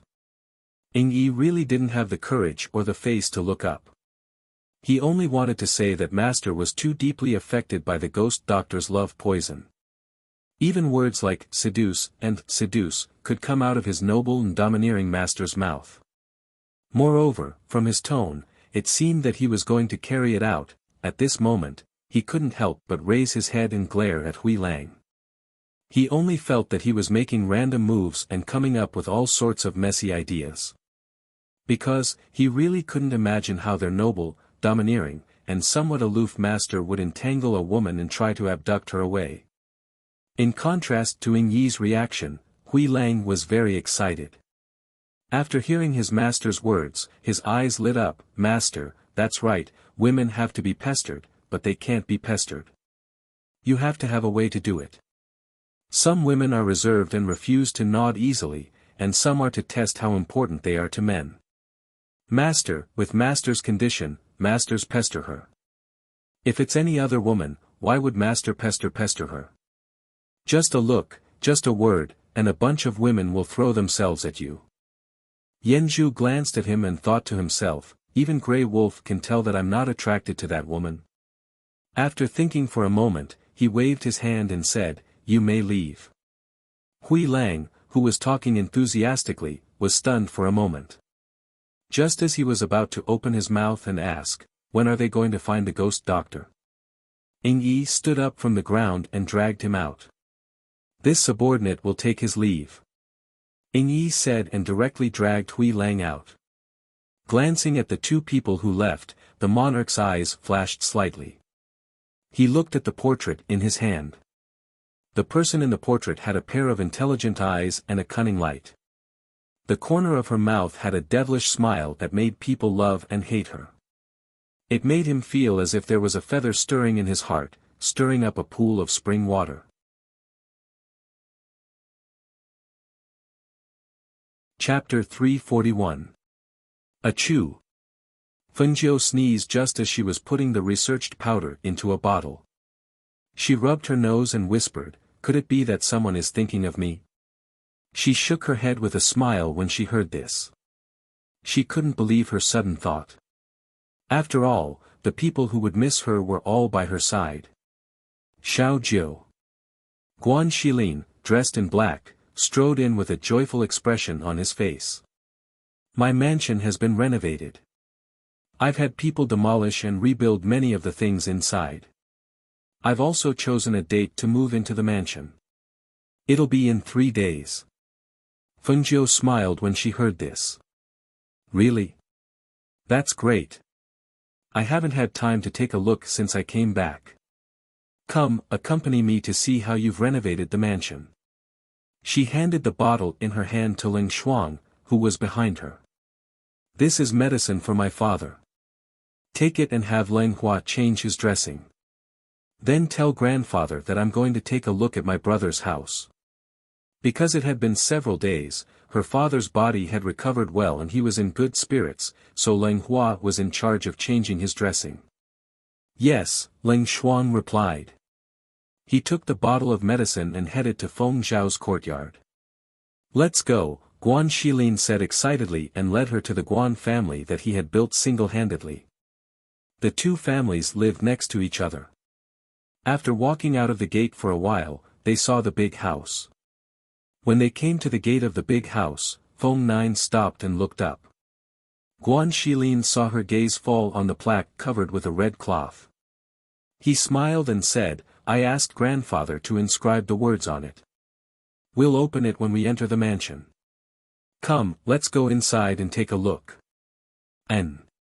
She smiled and walked into the mansion with him. Master, eldest Mississippi, there were only a few cleaning servants and a housekeeper in the mansion. When they saw the two of them enter, they hurriedly put down their work and came over to greet them. Go about your business. Guan Shilin waved his hand and led Fengjiu inside, introducing her to the layout of the manor and the source of the idea for the construction. Look, this is the east main courtyard, where I'll be staying from now on. This courtyard is the biggest. You can practice martial arts here when you wake up in the morning. I even asked someone to install a wooden stake for practicing martial arts here. Oh right, I'll show you your courtyard. Why did you leave a courtyard for me? She stared blankly at him. Of course, you're my little sister, how can I not leave a courtyard for you? You must know that the Feng Manor is your home, and this place is also your home. In this home, you will always have a place. He smiled and said, I know that you like peace and quiet, so I left the south courtyard for you. Hearing his words, Fengjiu's heart warmed, and his eyes curved into a happy smile. Thank you, brother. You don't have to thank me. We're family. He laughed and brought her to the south courtyard. It's this big? Seeing that he had left the entire south courtyard for her, she could not help but be surprised. Normally speaking, aside from the main courtyard, the other 3 courtyards could each have 2 or 3 small courtyards. However, he had turned the entire south courtyard into a large courtyard. The space it occupied was only a bit smaller than the one she had in the Feng Manor.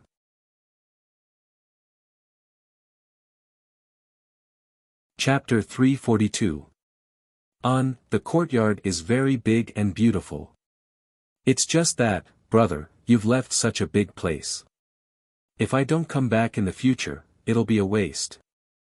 The Feng Manor and the Guan Manor were neighbors. Living here was the same as living there. If she didn't come to live in such a large residence, it would be a waste. It's fine. Either way, I'm just one person. It's fine if it's here. He waved his hand and did not mind. Hearing this, Fengjiu gently smiled. In the future, when you meet someone you like and have a few children, you won't be living here alone. Haha, that's still far away. Also, I don't have the mood for that right now. He laughed loudly and put his hands on his hips. Looking at the large residence, he said, I want to personally establish a Guan family that belongs to me. That way, I'll have my own home in Yaori. In the future, when I go to other places, if I can find my parents, I can bring them home. Fengjiu looked at his face full of expectation and could not help but say, brother will definitely be able to find them. That was his wish, and it was something he had always wanted to do. She believed that as long as he had the conviction, there was nothing he could not do. Just like how he had personally established the Guan family, he had no one to help him. He had relied on himself, and he had relied on his conviction. With his hands on his hips, Guan Shilin had a smile on his face. Suddenly, as if he had thought of something, he quickly said to Fengjiu, that's right, Xiaojiu, I still need to go find grandfather to discuss the matter of entering the residence in 3 days because there are still many things I don't understand. I still need to discuss with him about who to invite into the residence. Then let's go. Grandfather should be in father's courtyard right now. She smiled and walked with him to the Feng Manor. With the old man's help, he helped Guan Shilin list the people he wanted to invite into the residence. They were none other than some of the clans and powers in the city. He wanted to use this joyous occasion to let them know that he, Guan Shilin, had established a clan that belonged to him. From today onwards, he would reside in Yunhua City and become one of them. Even if this clan was only a small clan now, with his own strength, there would come a day when no one would dare to look down on him. On this day, Guan Shilin ordered people to send the written invitations to all the families and forces in the city, inviting them to come to the Guan mansion 3 days later to celebrate the completion of his new house and have a cup of wine with him. It could be said that after receiving the invitation from Guan Shilin, the people of each family had different expressions on their faces. Each of them was thinking, now that Guan Shilin has sent the invitation, what should we do? Or not? This Guan Shilin was quite a character. At such a young age, he already had the courage to establish a clan that belonged to him. It could be said that his growth in the past year was astonishing, and his future development was also very important to them. If they could form a good relationship with him, it would not be a bad thing. However, Chapter 343. And it seemed that there were not just 1 or 2 families that were hesitant about this issue. In Yunhua City, the head of a mid-tier family was in the middle of a meeting with a few elders. After hearing the invitation, he also furrowed his brow. Holding the invitation card, he looked at the old man on the bottom left and asked, "First Elder, what do you think about this invitation card from Guan Shilin? Should we go to the banquet? Or should we not go?" The elder stroked his beard and looked at the red invitation, saying, "Although Guan Shilin established the Guan family by himself, it is only a small family. Its power cannot compare to the powerful families in Yunyu City. Thus, even if we don't go, there is no problem," but he paused then continued, "This Guan Shilin is indeed a young man with ability and courage. Up close, he does not stand out, but in the long run, he is different. Not to mention his own strength, just his relationship with the Feng manor will allow his small Guan family to gain a foothold in the city. That's why the head of the family might as well send someone to inquire about the plans of the other families. It will not be too late to make a decision after that." Head elder's words are reasonable. The head of the family nodded in agreement. He waved his hand and ordered someone to inquire about the news. On the other side, after hearing that Guan Shilin's new residence would be completed in 3 days, the faces of the Guan family members were not too good. At this time, the atmosphere in the Guan family's residence had become extremely heavy and oppressive, making it difficult for people to breathe. "I never thought that idiot would grow up so quickly. How long has it been? He actually has the ability to establish a residence." A middle-aged man spoke slowly and strangely. It was clear that he was very jealous of Guan Shilin's achievements in such a short amount of time. At the same time, there was a trace of envy in the depths of his heart. It must be the Feng manor that helped him. Otherwise, how could he have done it alone in such a short amount of time? Another person said with a frown.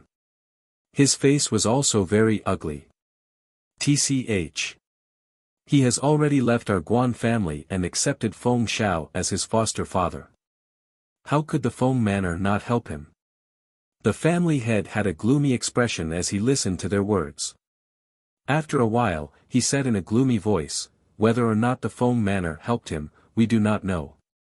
However, he does indeed have some ability. Otherwise, he would not have taken first place in the black market's Huang rankings. The Guan family had so many scandals because of him, but this person had already left the Guan family. When they thought that he would be like a stray dog without a home, he took Feng Shao as his foster father.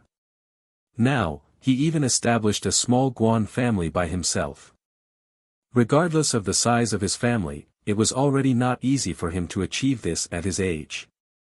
The old master is here." Outside, the housekeeper raised his voice and shouted. Everyone in the hall was stunned and quickly stood up to greet him.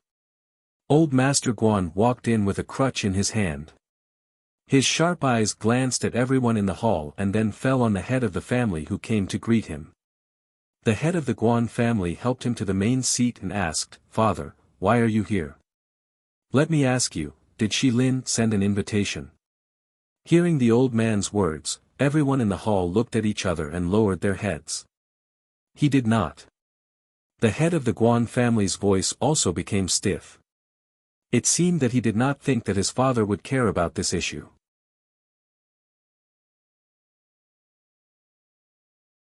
Chapter 344. Father, he didn't even send us an invitation. Naturally, he treats us as strangers. Why should we go up to him? The Guan family head looked unhappy. Obviously, he didn't want to do as he said. Master Guan glared at him and said, "If I say send it, then send it. If you don't send it, then I will personally arrange for someone to send it." He finished speaking with a dark face, turned and walked out. He had always regretted Guan Shilin. If he had not been so biased, the Guan family would not have lost such a good seedling. Now, even if he wanted to make up for it, it was too late. This was the only thing he could do. Seeing that Master Guan and Master Guan were not happy, everyone in the hall looked at each other and did not say anything. 3 days passed quickly. A burst of firecrackers broke the silence of the morning, ushering in joy and a new day. For Guan Shilin, this day was undoubtedly exciting and unforgettable. He had to get up before dawn to arrange things. He was busy outside and did not have many people in his residence. Therefore, fortunately, Fengjiu sent people over to help. As for the food and other things, they were directly ordered from the big restaurants in the city and sent over. This way, it saved him a lot of trouble. Brother, don't be so busy. I've already arranged everything. Now we just have to wait outside the residence to welcome the guests. Fengjiu smiled and came to his side. Today, she was dressed in a white dress as usual. Her black hair was lightly tied up, leaving only 2 strands hanging in front of her chest. It added a bit of charm to her beautiful face. It's almost time. Xiao Jiu, help me entertain the guests in the residence. I'll go to the entrance to welcome the guests. Guan Shilin said with a smile. After giving his instructions, he strode to the entrance. The first to come to the Guan residence was Steward Yen of the black market. He was followed by 2 people who came with generous gifts. Before they even got close, they cupped their hands and congratulated him. Ha ha ha, Shilin, congratulations. Many thanks, Steward Yen, for taking the time to come here despite your busy schedule. Please come in. He also cupped his hands and invited him in with a smile. Congratulations to young Master Guan for moving into your new home. A family head came with 2 family juniors, who had also prepared generous gifts, and stepped forward to congratulate him. Thank you very much, Master Li, this way please. Guan Shilin cupped his hands in return and led them through the gate. The butler then led them to the Fengjiu inside. As time passed, more and more people arrived. The entire Guan mansion became lively because of the arrival of the guests. The voices of the guests were accompanied by laughter, causing the entire Guan mansion to be filled with a lively and festive atmosphere. Brother, is everyone here? Fengjiu came to her side and asked. Guan Shilin turned his head slightly to look at her and said with a smile, yes, everyone is here. Let's go. Let's go in. All right. She smiled. Just as she was about to turn around, she heard a voice. Young Master Guan, congratulations on moving into your new home. I came uninvited to ask for a cup of wine. Murong Yixian, who was dressed in a white robe, walked over slowly with an air of elegance and nobility. Behind him was a servant holding a gift. Although he was talking to Guan Shilin, his gaze fell on Fengjiu. When he saw her, his eyes moved slightly.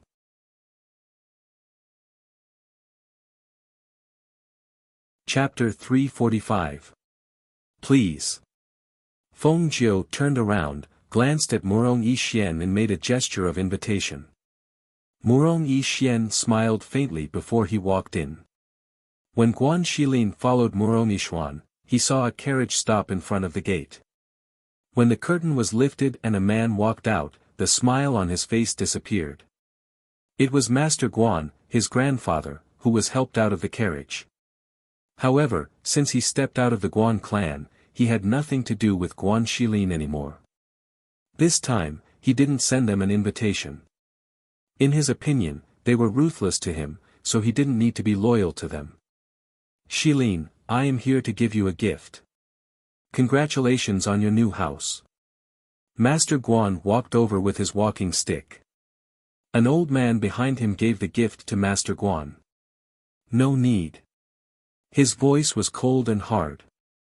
He looked at Master Guan expressionlessly and said, My Guan clan is just a small house. I don't dare to accept your gift. He made a fist and palm salute. Then he turned around and walked inside. Master Guan made a heavy sigh and said, It is my fault. It is all my fault. The old man who was holding the gift said, Master, let's go back. He knew it was going to happen, but he had to prove it himself. Maybe Master Guan didn't want to believe that Guan Shilin had nothing to do with the Guan clan anymore. Let's go. Master Guan sighed. He looked at the 2 gates of the Guan clan and sighed. In the end, he got on the carriage and left. Nobody noticed that at the corner of the street, a woman was staring at the carriage in a daze. She was none other than Kushinya, the woman who broke off the engagement with Guan Shilin. The man who she didn't think highly of in the past had built a clan and became the head of the clan. Even though it was a small clan, it was already amazing for a young man to grow up so fast. She felt bitter in her heart. If she knew this would happen, she wouldn't have done it. If she hadn't broken off the engagement back then, the man who had become more outstanding and mature would have been her man, and half of the Guan family would have belonged to her. But now, the more she thought about it, the more upset she felt. However, there was nothing she could do. She could only turn around and leave. The atmosphere in the Guan mansion was lively and cheerful, because Guan Shilin was toasting each table with wine glasses, and the sound of people talking and laughing could be heard. At this moment, the steward rushed in, and his face was full of surprise and excitement. "Master, the ghost doctor sent someone to deliver a gift." Almost as soon as these words were spoken, the entire banquet fell silent. Everyone's faces were filled with disbelief. After being stunned for a moment, they all looked at Guan Shilin, who was holding a wine glass. At this moment, countless thoughts flashed through everyone's minds. Was Guan Shilin friends with the ghost doctor? The ghost doctor actually sent someone to congratulate him. Guan Shilin was startled for a moment before he put down his wine glass and looked at the two old men who walked in from outside. They were men from the black market. He recognized them. "Why are you here?" Steward Yen of the black market stood up in surprise. The two old men nodded to Steward Yen and then saluted to Guan Shilin. They said, "Master Guan, we are here to deliver a gift for the ghost doctor." After that, two exquisite rectangular boxes were handed over to the two old men. For a moment, people started to guess.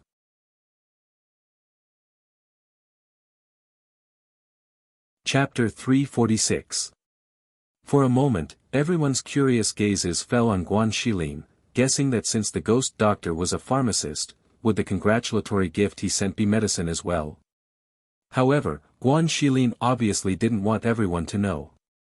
He only ordered people to receive the gifts, then invited the two elders to take a seat and personally poured wine for them. After all, these two were people who didn't often appear in the black market. If it wasn't for his relationship with the ghost doctor, he wouldn't have been able to see these two people, let alone have them personally come here. Following his greetings, everyone laughed and drank again. However, after this incident, everyone had a different view of this newly emerged Guan family and felt that they had made the right decision in coming here today. If they could make friends with someone who had a relationship with the ghost doctor, it wouldn't be bad at all. During the banquet, everyone was thinking of ways to make friends with Guan Shilin. There were also some who tried to indirectly ask Feng Jiu about Feng Zhao's situation. Murong Yixian, who was sitting at the same table as Feng Jiu, looked at her from time to time, trying to find an opportunity to chat with her. Until, during the banquet, Feng Jiu got up to relieve himself.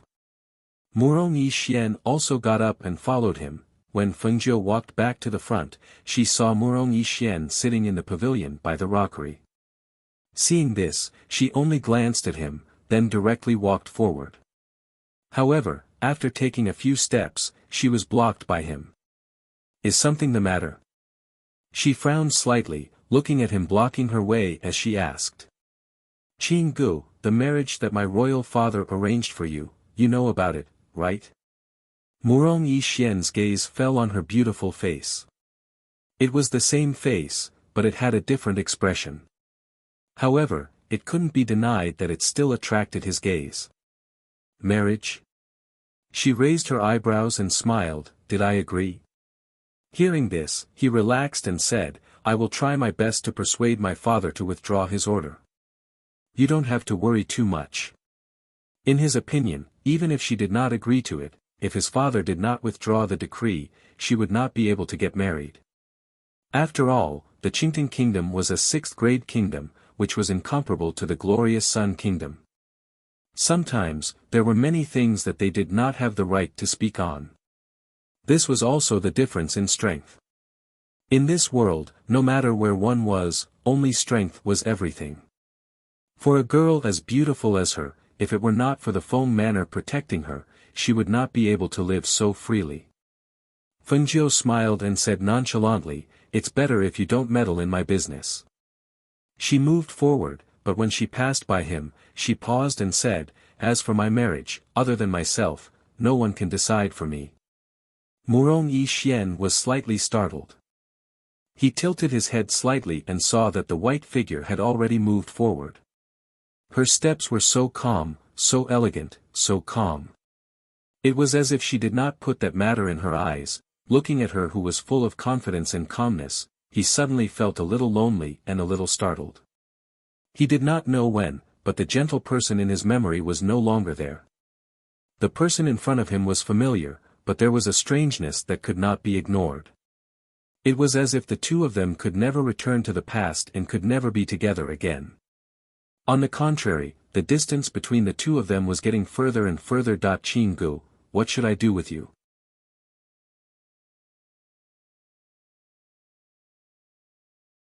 Chapter 347. After a busy day, after sending off the guests, the servants began to tidy up. Guan Shilin sent Fengjiu back to the Feng manor. They all sat together and talked about the day's events. Not bad, the fact that they all came means that they value you. Even if your family is small, to be able to invite the family heads of all the families in the city is already quite a bit of face. Old Master Feng stroked his beard and smiled as he looked at Guan Shilin with a face full of praise. If it weren't for grandfather's help, I would have been a mess today.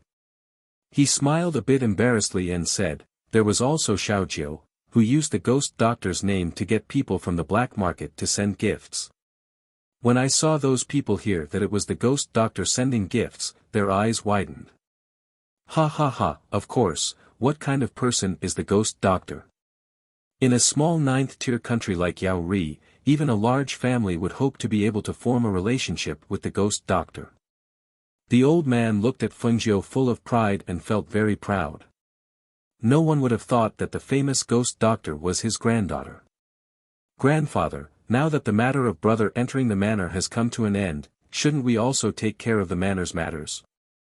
Fengjiu looked at the old man who was smiling proudly and asked. You're talking about handing over the authority? The old man stopped smiling and looked at her, saying, Grandfather has already prepared for this matter and plans to enter the palace tomorrow morning. Even if our family doesn't become the country's general, no one will dare to do anything to us. If we don't become the country's general, we'll be happy to be free and unfettered. Then do you need me to go with you tomorrow? The old man waved his hand, no need, no need. You can just stay at home. Grandfather will go. Seeing this, Fengjiu nodded and said to Guan Shilin, Brother, you've been busy all day. You should go back and rest first. Alright, then I'll go back first. If there's anything, just come find me. He smiled as he spoke. He nodded at the two of them before turning to leave. Grandfather, I'll go see old Bai. Go. The old man gestured and smiled as he watched her turn and leave. Only a few of them in the residence knew that Senior White had saved Feng Xiao. It was precisely because of this that they were astonished that Senior White had actually been able to resist a peak martial ancestor realm expert. However, they had never been able to discern exactly what level of spiritual beast it was. After all, it was a mutated spirit beast. Apart from being lazy and lustful, it only knew how to eat. If it had not been for that incident, it would not have been eye-catching at all. Especially since it was being raised, it was not locked up. It and the little pet called Chiu Chiu were free to move around the Feng manor all day. However, the place it stayed the most was the fake mountain because that was where the maidservants moved around the most. The old woman would stand guard there all day. Sure enough, as soon as he approached the rockery, he heard the laughter of the maidservants. As he gradually approached, he saw Lao Bai wagging his tail and teasing two maidservants who were passing by. The two maidservants held down their skirts as they trotted away. Hiss! Lao Bai opened his mouth and let out a hiss. He turned his head and saw Fengjiu. He happily ran towards her. Lao Bai, if you don't change your lustful nature, you'll cause trouble sooner or later. She patted his head and smiled as she spoke. She smoothed the fur on his head and looked at the flesh he had recently regrown. She smiled and said, "You've been lazy again recently, right? Look, the flesh on your stomach has grown back." Hiss.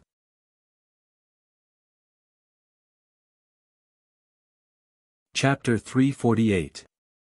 Let's go. Let's go out for a walk. She patted its head and led it to the stable. Just as she was about to take it out, she saw Chiuchiu, who was lying on the fake mountain, jump into her arms. "You want to go out too?" Fengjiu raised his eyebrows and looked at the little thing in her arms. "All right then. Don't run around when you're outside." She stroked Chiuchiu's fur with one hand and then led Old White out the door. She got on, clamped her legs, and ran towards the outskirts. Because it was close to evening, Fengjiu did not stay outside for too long. After a walk, she came back. After bathing, she entered the space to cultivate until the next morning. After washing up, she went to her father's courtyard. When she entered the courtyard, she glanced around and saw that the Phoenix guards were all there. Luo Yu even gave her a fawning smile. Seeing this, she told Leng Shuang behind her and walked into the room. "Master." Leng Hua, who was serving in the room, bowed when he saw her come in and called out, "N." She responded and walked into the room. She came to the bedside and smiled, "Father, how are you feeling today?" "My spirit is good, but my chest hurts a little when I breathe." Feng Xiao, who was lying on the bed, looked much thinner because of his injury. "Let me see." She sat down on the bed and unbuttoned his shirt to check the injury on his chest. She also checked the pulse in his hand. After a long time, she took back her hand. "The injury on your chest is the most serious. Although you have taken medicine, it will take some time to recover. When grandfather comes back, I will go out again and find some herbs in Jufulin to make an ointment for you. It will help you recover faster." "Jufulin?" Feng Xiao was startled and shook his head. "No, that place is too dangerous. How can a girl like you go there? If you lack herbs, we can buy them. There is no need to take the risk. It's fine. I've been there before and I'm familiar with the place. Moreover, you can buy other medicinal herbs, but there's one that you can't buy outside." Perhaps to others, Jufulin was full of danger, but to her, that place was a treasure trove. Little Fire Phoenix was picked up there. She also met her cheap brother there, and that uncle. The corner of her mouth twitched when she realized that the uncle she had always thought of was actually the Lord of Hell. Back then, when their lips accidentally touched, he fainted. But later on, when they were in the Qingting kingdom, his strange behavior, and one time, he actually wanted to kiss her. Thinking of this, her expression became a little strange, and a strange feeling flashed through her heart. Looking at his daughter who was sitting by the bed in a daze, Feng Xiao smiled and didn't say anything. He just looked at her quietly, his heart full of pride as a father. She had always been the most outstanding. He just didn't know what kind of man would be worthy of her in the future. Although he hoped that she could find a good home, when he thought of the daughter that he had raised with great difficulty becoming someone else's, as a father, his heart was filled with jealousy. It was also good that her marriage with Murong Yixian was annulled. This way, she could stay by his side for a few more years.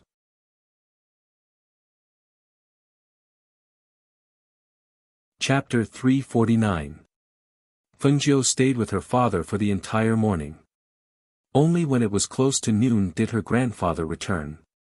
"Feng girl, grandfather has finished handing over the matters." The old man walked in with a smile. Arriving at the table, he poured himself a cup of water. After drinking it, he walked into the bedroom. Seeing Feng Xiao leaning against the head of the bed, he sat down in a chair to the side. "Grandfather, the emperor didn't make things difficult for you, right? Fengjiu looked at him and asked. Although the power had been returned to him, the Feng Manor's power was still not something that others dared to look down on. It was likely that the emperor would not be at ease with them. No. Our Feng Manor has power. I was quite happy to see him. How could he make things difficult for an old man like me? It was a few elders that kept urging me to stay. They wanted me to change my mind. They are the elders of the previous generation. They naturally know our Feng Manor's loyalty to Yao Ri, but, The old man sighed. It could be said that his heart had turned cold toward that Murong Bo. They had spent most of their lives protecting Yao Ri for him, but in the end, they actually wanted to kill his son and marry his granddaughter to someone else to become a secondary princess. Secondary princess? That was just putting it nicely. To put it bluntly, wasn't she just a concubine? He was the beloved daughter of the Feng Manor. How could she become someone else's concubine? Even if she became the official princess, normal men were not worthy of his Feng girl. Since the power has been handed over, let's not worry about their matters for now. Grandfather, I want to talk to you about something. I want to go to Jiufu Lin to find some medicine for father. I will need you to take care of the family. She told him her plans. She calculated the time needed to go to Jiufu Lin.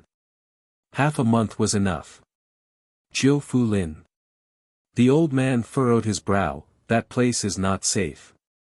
How can a girl like you go? Can't you buy the medicine you lack? Seeing her say the same thing as her father, Fengjiu could not help but laugh. You can't buy it because it's from underground. Even the black market doesn't have it. Also, only I know where that place is, so I need to go. But you don't have to worry. I've been to Jiufu Forest before and am very familiar with it. There won't be any danger. I've calculated that I'll be back in half a month at the latest. If I'm fast, I'll be back in about 10 days. Hearing her say this, the old man thought for a moment and said, then bring the Phoenix Guards with you. We can take care of them on the way. This way, we can be more at ease. She shook her head, no need, I want to go by myself. It'll be faster if I go by myself. Moreover, father is still injured. We can't leave people here. Let them guard this place to prevent any accidents. Then tell Shilin to go with you. Grandpa, I'm not a child. If I say there's no danger, then there's no danger. I still have to ask my brother to help me take care of you when I'm not around. Otherwise, I won't be at ease when I'm outside. But. The old man still wanted to say something, but she interrupted him. No buts, Grandpa, you have to believe me. She chuckled and walked out without giving them a chance to speak. I'm going to talk to my brother and get ready. We'll leave soon. This girl. The old man shook his head helplessly but did not say anything else. Forget it, let her be. Since she said it's fine, then it should be fine. But it's best if she brings Lao Bai along. After all, Lao Bai is a spiritual beast and its fighting power is comparable to a Wuzong. If anything happens, Lao Bai can help her.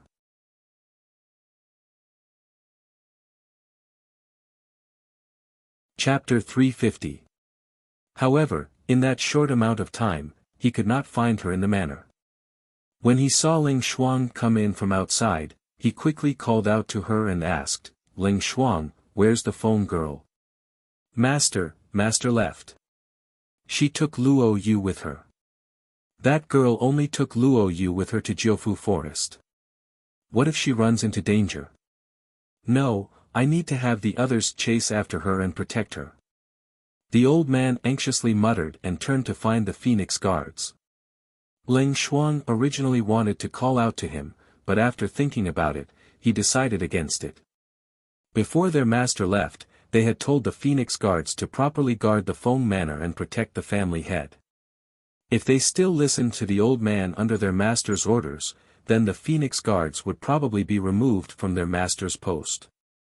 When the old man found the other 7, they were all sitting in the pavilion. This was because they had been called together earlier, but they had been given different missions. Thinking of Luoyu, who had left with the eldest young miss, they all had strange expressions on their faces. Why do you think the eldest young miss only took Luoyu with her? In terms of strength, Luoyu is only average among us. Why did she take him with her? Fan Lin smiled and said, among us, only Luoyu has recognized a master. If she didn't bring him, who else would she bring? But we never said we wouldn't recognize a master.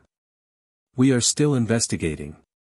Another person said with a smile and shook his head, that's fine. Since we have been told to stay and guard, then we'll just guard properly. The old man has come. One of them said and stood up. Greetings to the old man. The 7 bowed and respectfully called out. The old man waved his hand and said, you guys prepare yourselves and quickly chase after them. The phone girl only took Luoyu with her to Jiufu Forest. I am also worried. Jiufu Forest? The 7 looked at each other. They only knew that the eldest young miss had taken Luoyu out, but they did not know that she had gone to Jiufu Forest. That was a dangerous place. What was she going there for? However, they only paused for a moment and did not agree. Instead, they apologetically said, old man, forgive us for not being able to comply. The old man was startled and asked, why is that? Before eldest young miss left, she gave us an order to guard the Feng Manor and protect the master and family head. That's why we are not allowed to leave before eldest young miss returns. Hearing this, the old man was stunned. He looked at them and didn't say anything for a while. At this moment, he also understood Feng Er's intention. Obviously, she wanted to see how well these Phoenix guards could carry out her orders. Seeing this, he could only sigh. Then forget it. He was thinking, should he send a few more people to follow them? Feng Ming and Feng Wei seemed to have seen through his thoughts. They looked at each other and gestured for Fan Lin to speak. Patriarch. Fan Lin cupped his hands and saluted, saying, in truth, Patriarch does not need to worry about eldest young miss' safety. Based on our understanding of eldest young miss, she will not do anything that she is not confident in. Since she only took Luoyu, there will definitely not be any danger. Moreover, what she is most worried about is the safety of her family. The old man glanced at them and suddenly revealed a smile. You guys are the most outstanding among the Phoenix guards. It's your good fortune to be able to follow little Feng.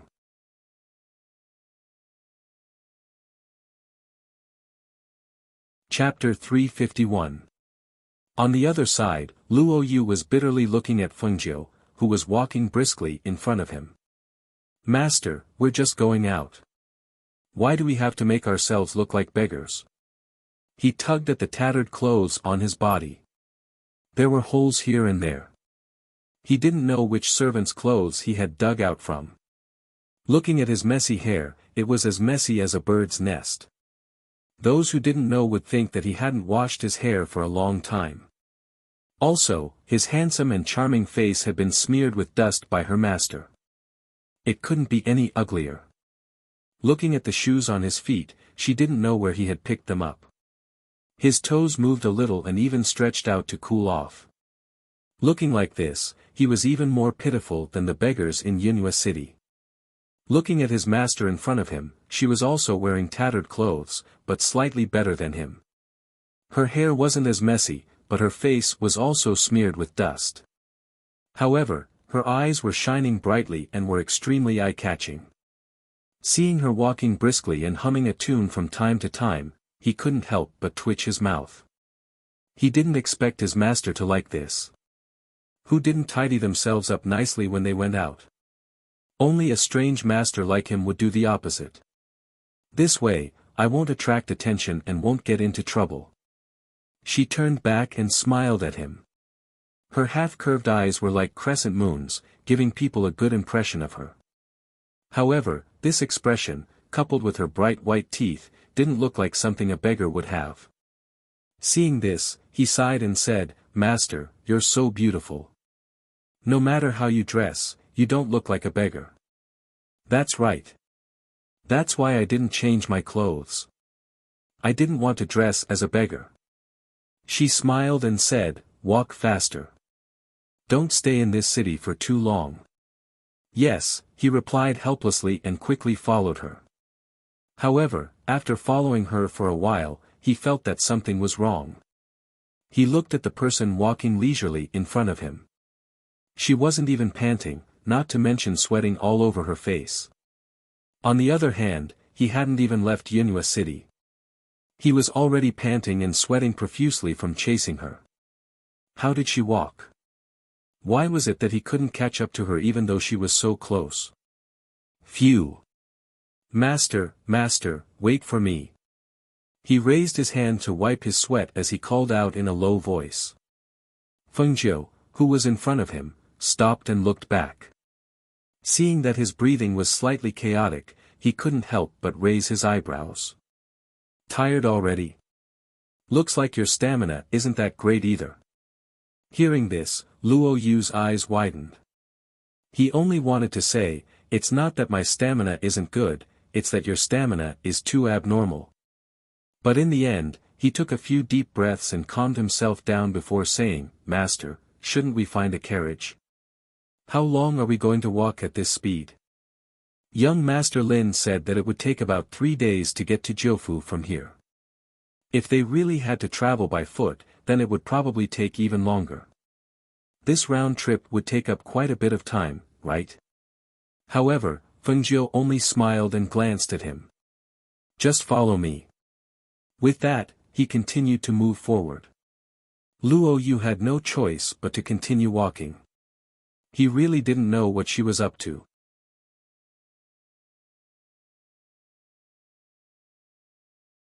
Chapter 352. Damn! What is this? His eyes widened as he watched in disbelief as the boat gradually grew larger until it could accommodate 2 people. Only then did it stop. He took a big stride forward, touching and looking at the small boat, exclaiming again and again. What kind of boat is this? What material is it made of? Why haven't I seen this material before? It's so exquisite, and there seems to be a room inside. It can't be, right? It should be a decoration. Seeing him walk around the boat, touching the entire boat and studying it, Fengjiu couldn't help but laugh. She shook her head and walked onto the boat. What are you doing? Come on up. Master, is this a flying boat?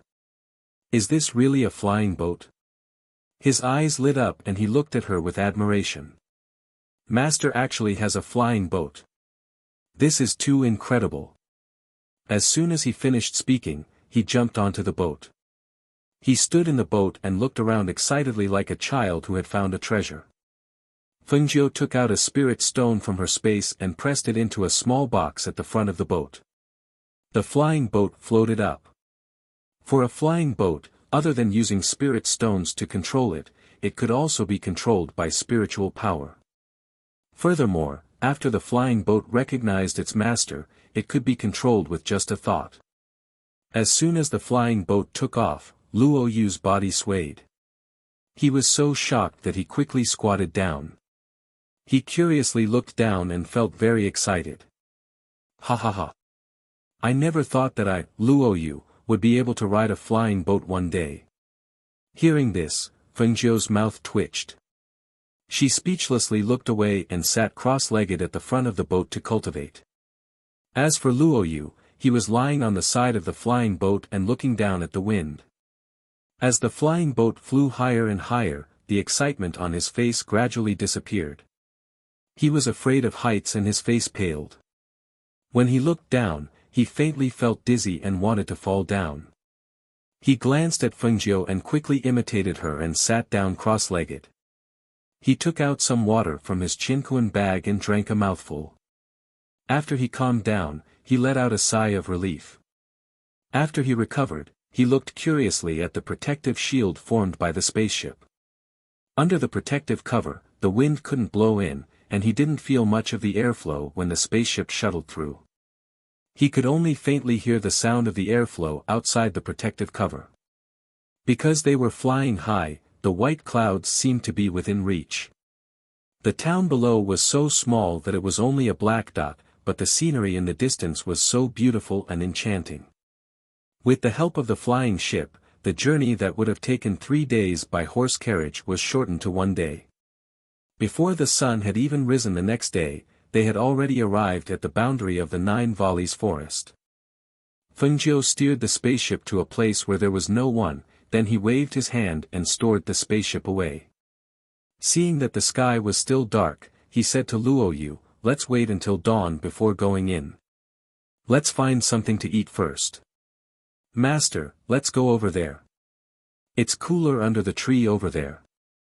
Luoyu pointed to a place not far away and said. After walking over there with her, he took out some dry rations from his Qianquan bag. "Master, I still have some pastries here." He kept the hard biscuits for himself and handed her some pastries. With a strange gaze, he looked at her and asked, "Master, I see that there's a room at the back of the flying boat. Is it for decoration or can it be used? Could it be that the flying boat can become bigger?"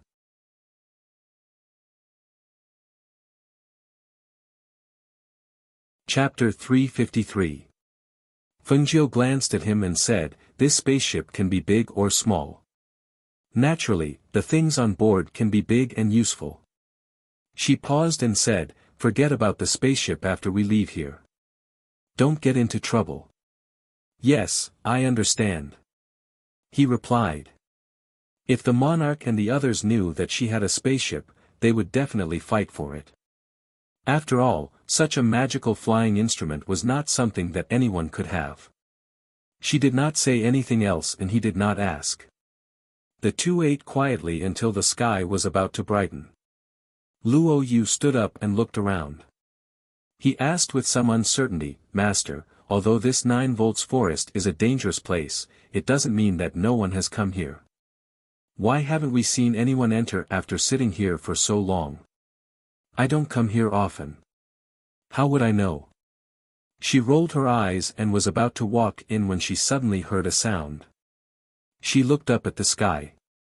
She saw a few cultivators on flying swords heading towards Jiufu Forest. They were so fast that they could only hear a gust of wind above their heads before everything returned to normal.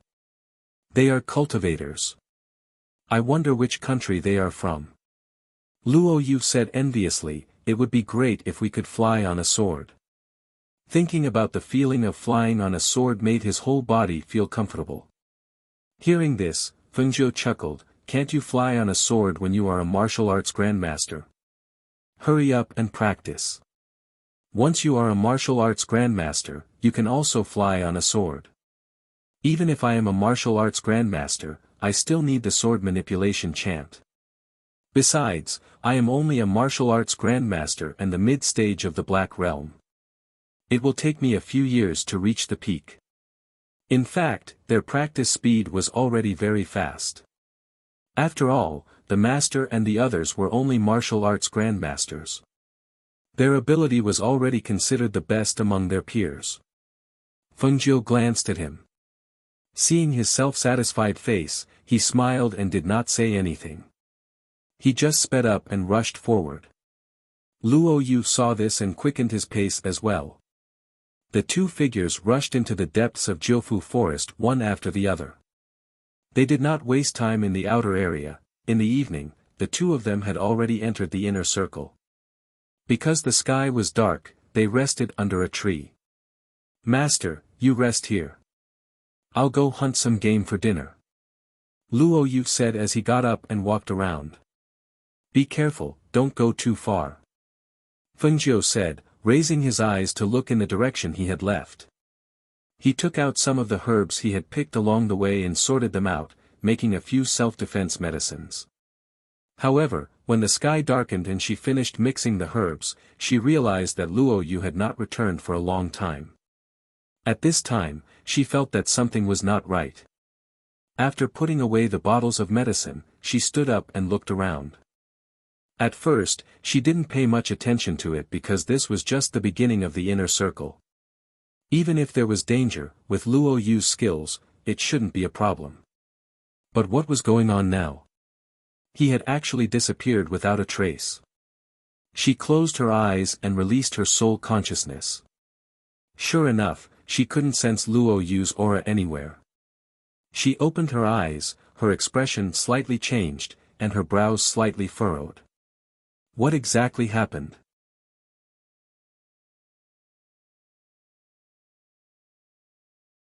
Chapter 354. As the sky darkened, she walked alone in the forest. All she could hear was the chirping of insects and the rustling of leaves in the wind. The moon was still hidden in the clouds, but in the darkness of the forest, there was a faint white glow on the ground. That was the scale powder she had scattered on Luo Yu's body. It couldn't be seen during the day, but it was especially conspicuous at night. Although she didn't know where he had gone or what had happened to him, as long as she followed the scale powder, she should be able to find him. She only hoped that when she found him, he was still alive. After walking for a while, she felt a slight chill in her heart.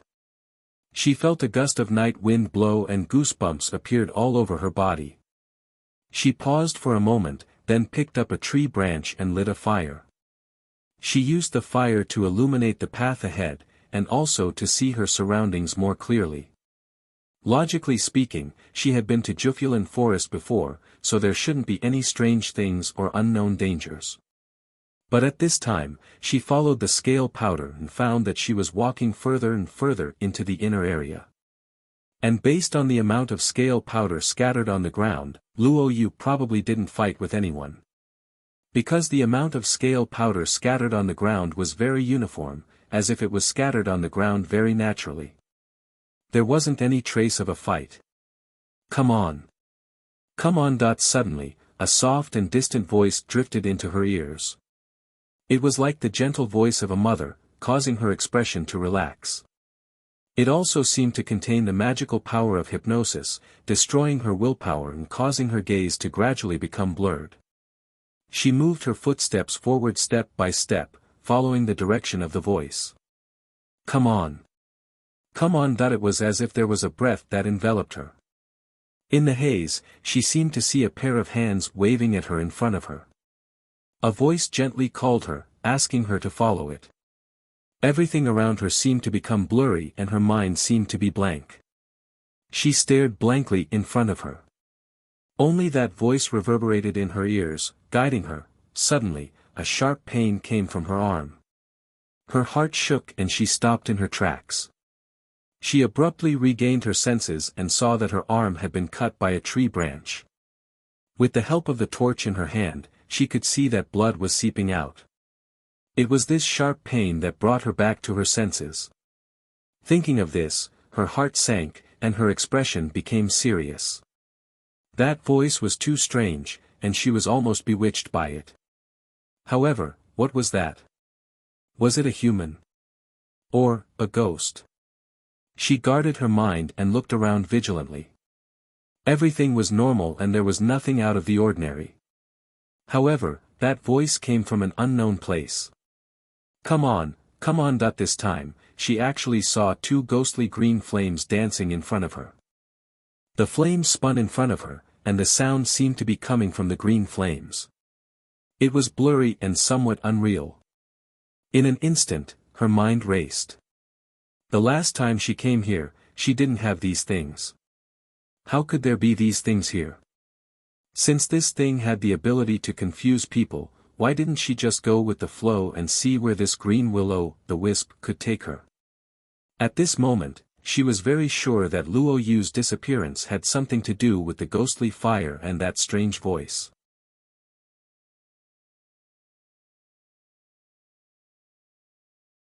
Chapter 355. After making up her mind, she pretended to be bewitched and continued to follow the voice. What surprised her was that she didn't see a single ferocious beast in the night as she followed the voice. Her surroundings were unusually quiet. She wondered what kind of danger would cause the ferocious beasts in the Nine Valleys forest to avoid it. How powerful must they be to be able to do this? She remembered that when she had first entered the forest, she had seen those cultivators enter the 9 volts forest on their flying swords. Although she had only glanced at them, she could tell that those cultivators were already golden core experts. Golden core cultivators.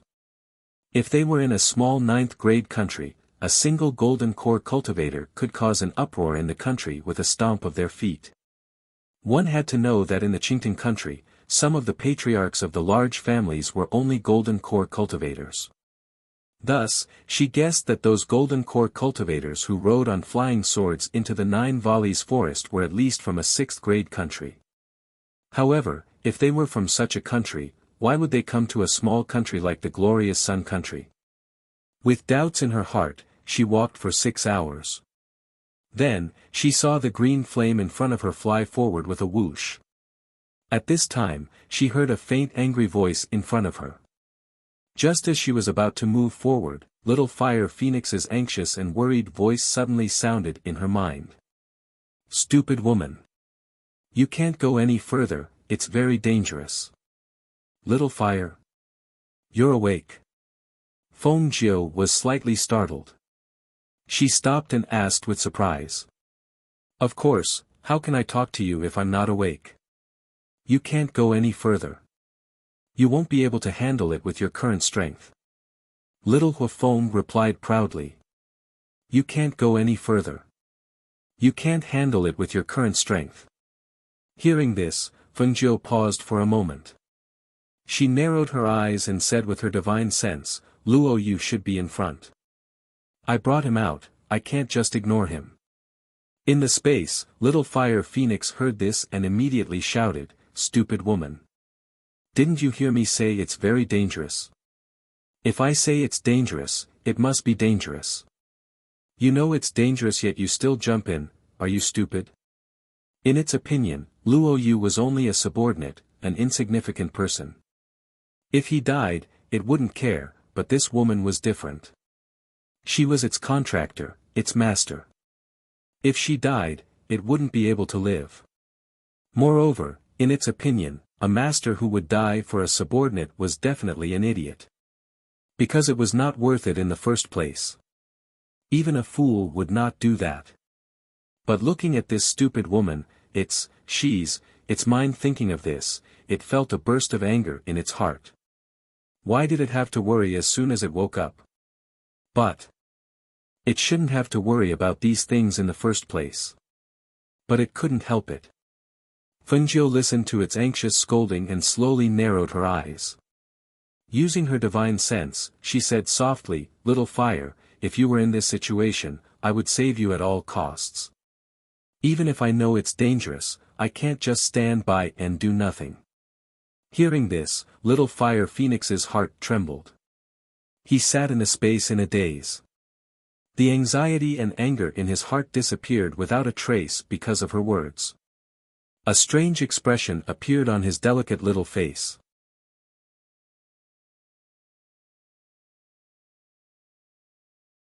Chapter 356. Hearing this, the corners of Feng Jiu's lips curled into a smile. "Yes, I will." It was because she knew how powerful the other party was that she would be even more careful. "I've just woken up and my body hasn't fully awakened yet. I might not be able to help you." The little Fire Phoenix's awkward voice sounded in her mind again. "Yes, it's fine. I can't beat them. As long as I save Luo Yu, I'll run." She only planned to leave after saving Luo Yu and did not intend to continue fighting. Thus, after making her decision, she slowly moved forward and walked towards the voice. When she saw the green will-o'-the-wisps floating in front of her in the night, she was shocked. She felt that this matter was much more troublesome than she had imagined. The large open space in front of her had formed a barrier. Blood was gushing out of nowhere within the barrier's protective barrier. In the pitch-black night, it looked as if the blood was strangely surging in mid-air. There was so much blood, but at this moment, she was still standing outside the barrier and could not smell a trace of blood. She could only see dozens of green will-o'-the-wisps dancing within the barrier. Hissing sounds were accompanied by bursts of struggling and painful cries from the flames. It was extremely strange in the night, causing one's hair to stand on end. Under the pitch-black night, only the green will-o'-the-wisps could be seen. Relying on the will-o'-the-wisps, she could clearly see the figures of several people in the middle. Sitting cross-legged in the middle of the large open space was an old man with disheveled hair. His wrinkled old face looked withered and gloomy. Streaks of blood appeared on his withered face, as if they were flowing. It was a strange sight. The wide black robe on his body fluttered in the night wind. Around him, blood-stained skulls were placed in a circle. A dark aura that could be seen with the naked eye pervaded his entire body. That aura was so strong that it made her feel a strong sense of danger.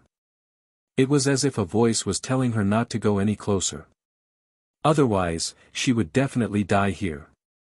The cultivators who were shouting angrily were the 4 people she saw when she entered the forest. However, they were all sitting on the ground. Their auras seemed to be draining away. Their faces were pale, and their words were weak. It was as if they couldn't move. Outside the circle of people, there were also people sitting on the ground. They seemed to have lost their consciousness as they sat cross-legged with lifeless gazes. They were like wooden statues as they stared blankly in front of them. Above their heads, there was a cluster of dark green flames revolving around them. And Luo Yu was one of them. Come on.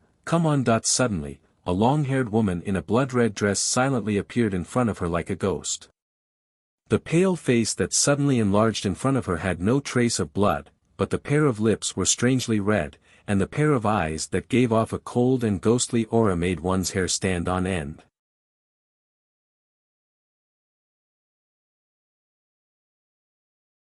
Chapter 357. Come on.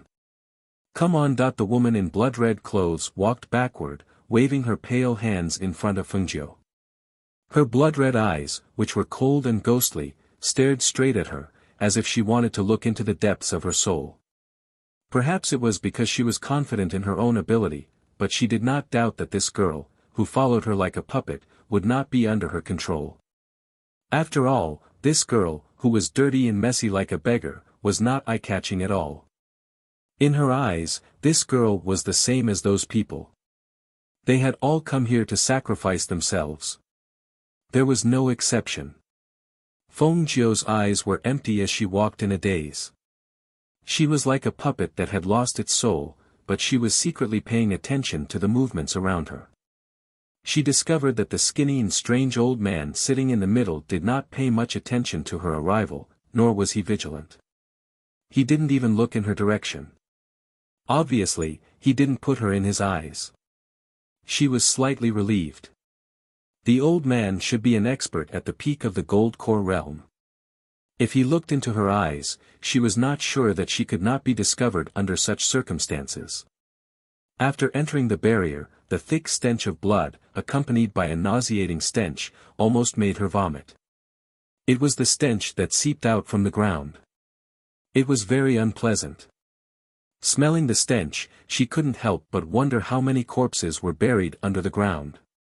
The woman in the blood-red dress brought her to a place. After standing properly, she floated away. She sat down quietly like the others.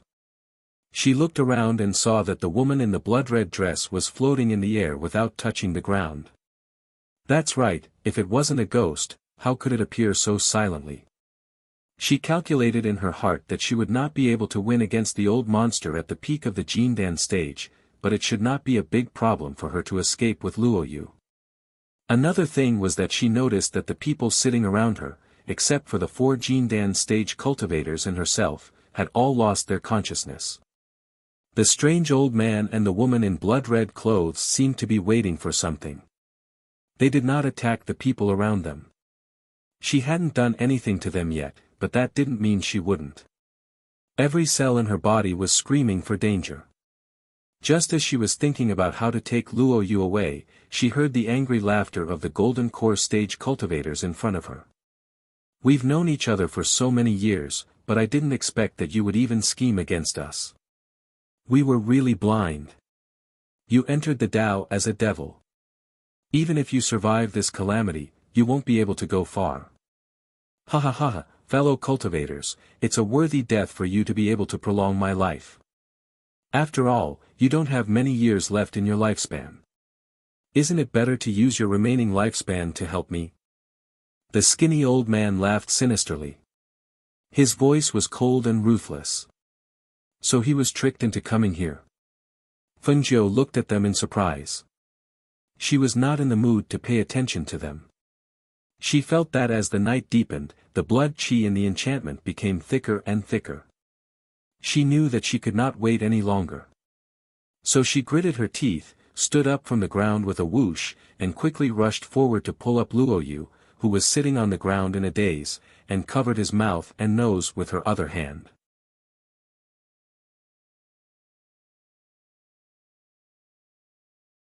Chapter 358. Who is this person? The 4 gold core cultivators were stunned as they watched the thin and small figure who was originally sitting in a daze suddenly stand up and rush out. He arrived at a place only 5 or 6 meters away from them and pulled the dirty man up. He covered the man's mouth and nose with one hand and pulled him out of the barrier. They couldn't help but be dumbfounded. They were gold core cultivators, but when they entered the enchantment, they felt weak all over and couldn't even stand up. What was going on with that small figure? In addition to the enchantment and the enchantment, there was also the ghost voice of the red-clothed female ghost. If one didn't have a gold core cultivation, it was impossible to resist. But the scene in front of them broke this rule, causing their minds to go blank as they looked at the scene in shock. A pungent smell rushed into his mind, causing Luoyu to suddenly wake up. When he saw the strange and terrible things around him, he couldn't help but exclaim, "Wow! What the hell? Man-eating ghost! Why aren't you running?" Fengjiu said angrily, grabbing him by the collar and quickly pulling him out of the enchantment. At this time, the skinny evil old man had already recovered from his shock. Seeing that the two of them were about to escape the barrier, he waved his hand and a stream of blood gushed out from the ground. It was like a blood waterfall that flowed out from the barrier and then flowed back. At that moment, Fengjiu grabbed Luoyu's collar and couldn't stop his feet from colliding with the blood waterfall on the enchantment. Bang! Hiss! The sound of the collision sounded. After the two were bounced back, they fell to the ground first. Before they could stand up, they saw a pair of skeletal hands reach out from under the ground and grab their feet, pulling them down with all their strength. "Get out of my way!" Luoyu roared and kicked the pair of skeletal hands into pieces. Who would have thought that the skeletal hands were as hard as iron? No matter how hard he kicked, they didn't break. Instead, they dragged him deeper and deeper into the mud. His feet sank deeper into the mud. Just when he was a little shocked, he looked at his master and was frightened by her valiant posture. Her expression was ugly as she stared at the pair of skeletal hands that were pulling her legs down. As if she was enraged, she used her hands to crush the skeletal hands and stood up with a kick. She even cursed in disgust. "Damn! This damn thing is so dirty." Luoyu looked at her in shock. He never knew that his master, who was sometimes charming and enchanting, sometimes elegant, sometimes gentle and harmless, and sometimes cunning like a fox, could curse. He suddenly came back to his senses and saw that his hands were also being held by a pair of skeletal hands. He suddenly exclaimed, "Master! Save me!" Fengjiu looked back and saw that Luoyu was still sitting on the ground and being grabbed by the skeletal hand. She immediately formed a seal with her fingers and flicked it out. With a few bangs, the skeletal hand holding Luoyu exploded one by one and scattered all over the ground. "Go!" She grabbed his collar with one hand and pulled him up. She didn't want to fight. Her eyes fell on the enchantment again, intending to break the enchantment. The eyes of the 4 golden core cultivators who saw her pinch her fingers lit up and the light of hope jumped in their eyes. Seeing that she was about to pull the man away, they immediately shouted, "Little friend! Help.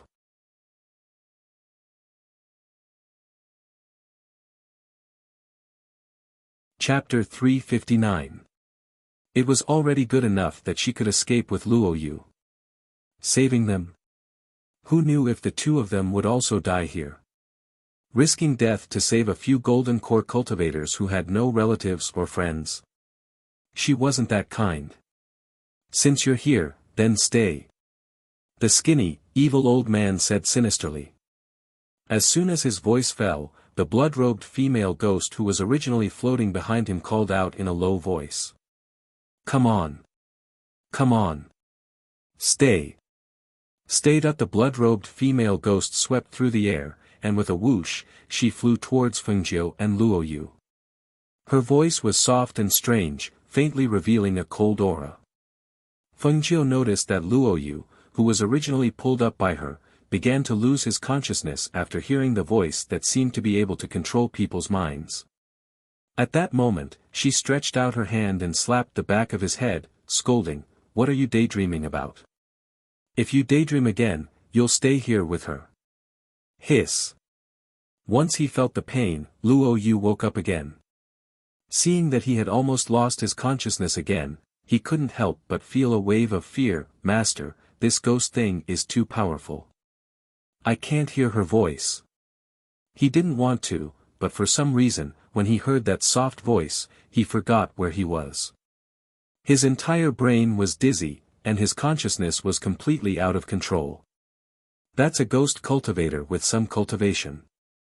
Her strength is equivalent to a cultivator at the foundation establishment stage. With your strength, of course you can't withstand it. She said unhappily and threw him a bottle. "Use this medicine to cover your mouth and nose. Once you breathe it in, your brain will be in a state of excitement and won't be easily controlled." As soon as she finished speaking, she pushed him away and moved her hand. A Qingfeng sword with a cold light appeared in her hand with a whoosh.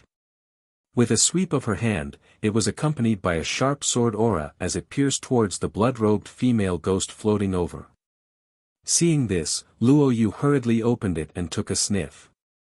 He felt that the smell was so pungent that it made him uncomfortable, but he couldn't deny that just by breathing in a little, his whole body was as excited as if he had been injected with chicken blood. He thought of a way, tore off a strip of cloth from his inner clothes, poured some of the medicine on it, and tied up his mouth and nose. He put away the medicine bottle and took out a long sword to try to break the barrier. Qingfeng sword. The 4 gold core cultivators recognized the azure edge sword and were all shocked. They didn't expect to see this ancient divine sword that had disappeared for a long time in this place, and they didn't expect that the person holding the sword would be a little girl who looked to be 15 or 16 years old. Ha ha ha. I never imagined that I would actually be able to see the ancient divine sword, Azure Tip, in this place. Even the heavens are helping me, ha ha ha ha ha. The skinny and sinister old man who was sitting cross-legged raised his head and laughed loudly. A pressure that could be seen with the naked eye spread out along with his laughter. He looked at the sky getting darker and darker, and the excitement in his eyes became more and more obvious. Once midnight arrived, it would be time for him to complete his task. Luo Yu's sword was bounced back as if it had hit some kind of protective barrier. His attack could not break the barrier, so he could only grit his teeth and turn back to join Fengjiu in the battle with the blood-red ghost. He asked anxiously, "Master, what should I do if I can't break the barrier?" "That's a barrier laid down by an old monster at the peak of the Gold Core realm. It would be strange if you could break it." You're tuning into the Han Li's Wuxia Adventures YouTube channel. We're so grateful for your support, and don't forget to subscribe to join us on this incredible journey through captivating stories. Your generosity through donations truly makes a world of difference, as it's the primary source of revenue that allows me to expand and enhance this channel for you. Thank you from the bottom of my heart for being a part of this adventure.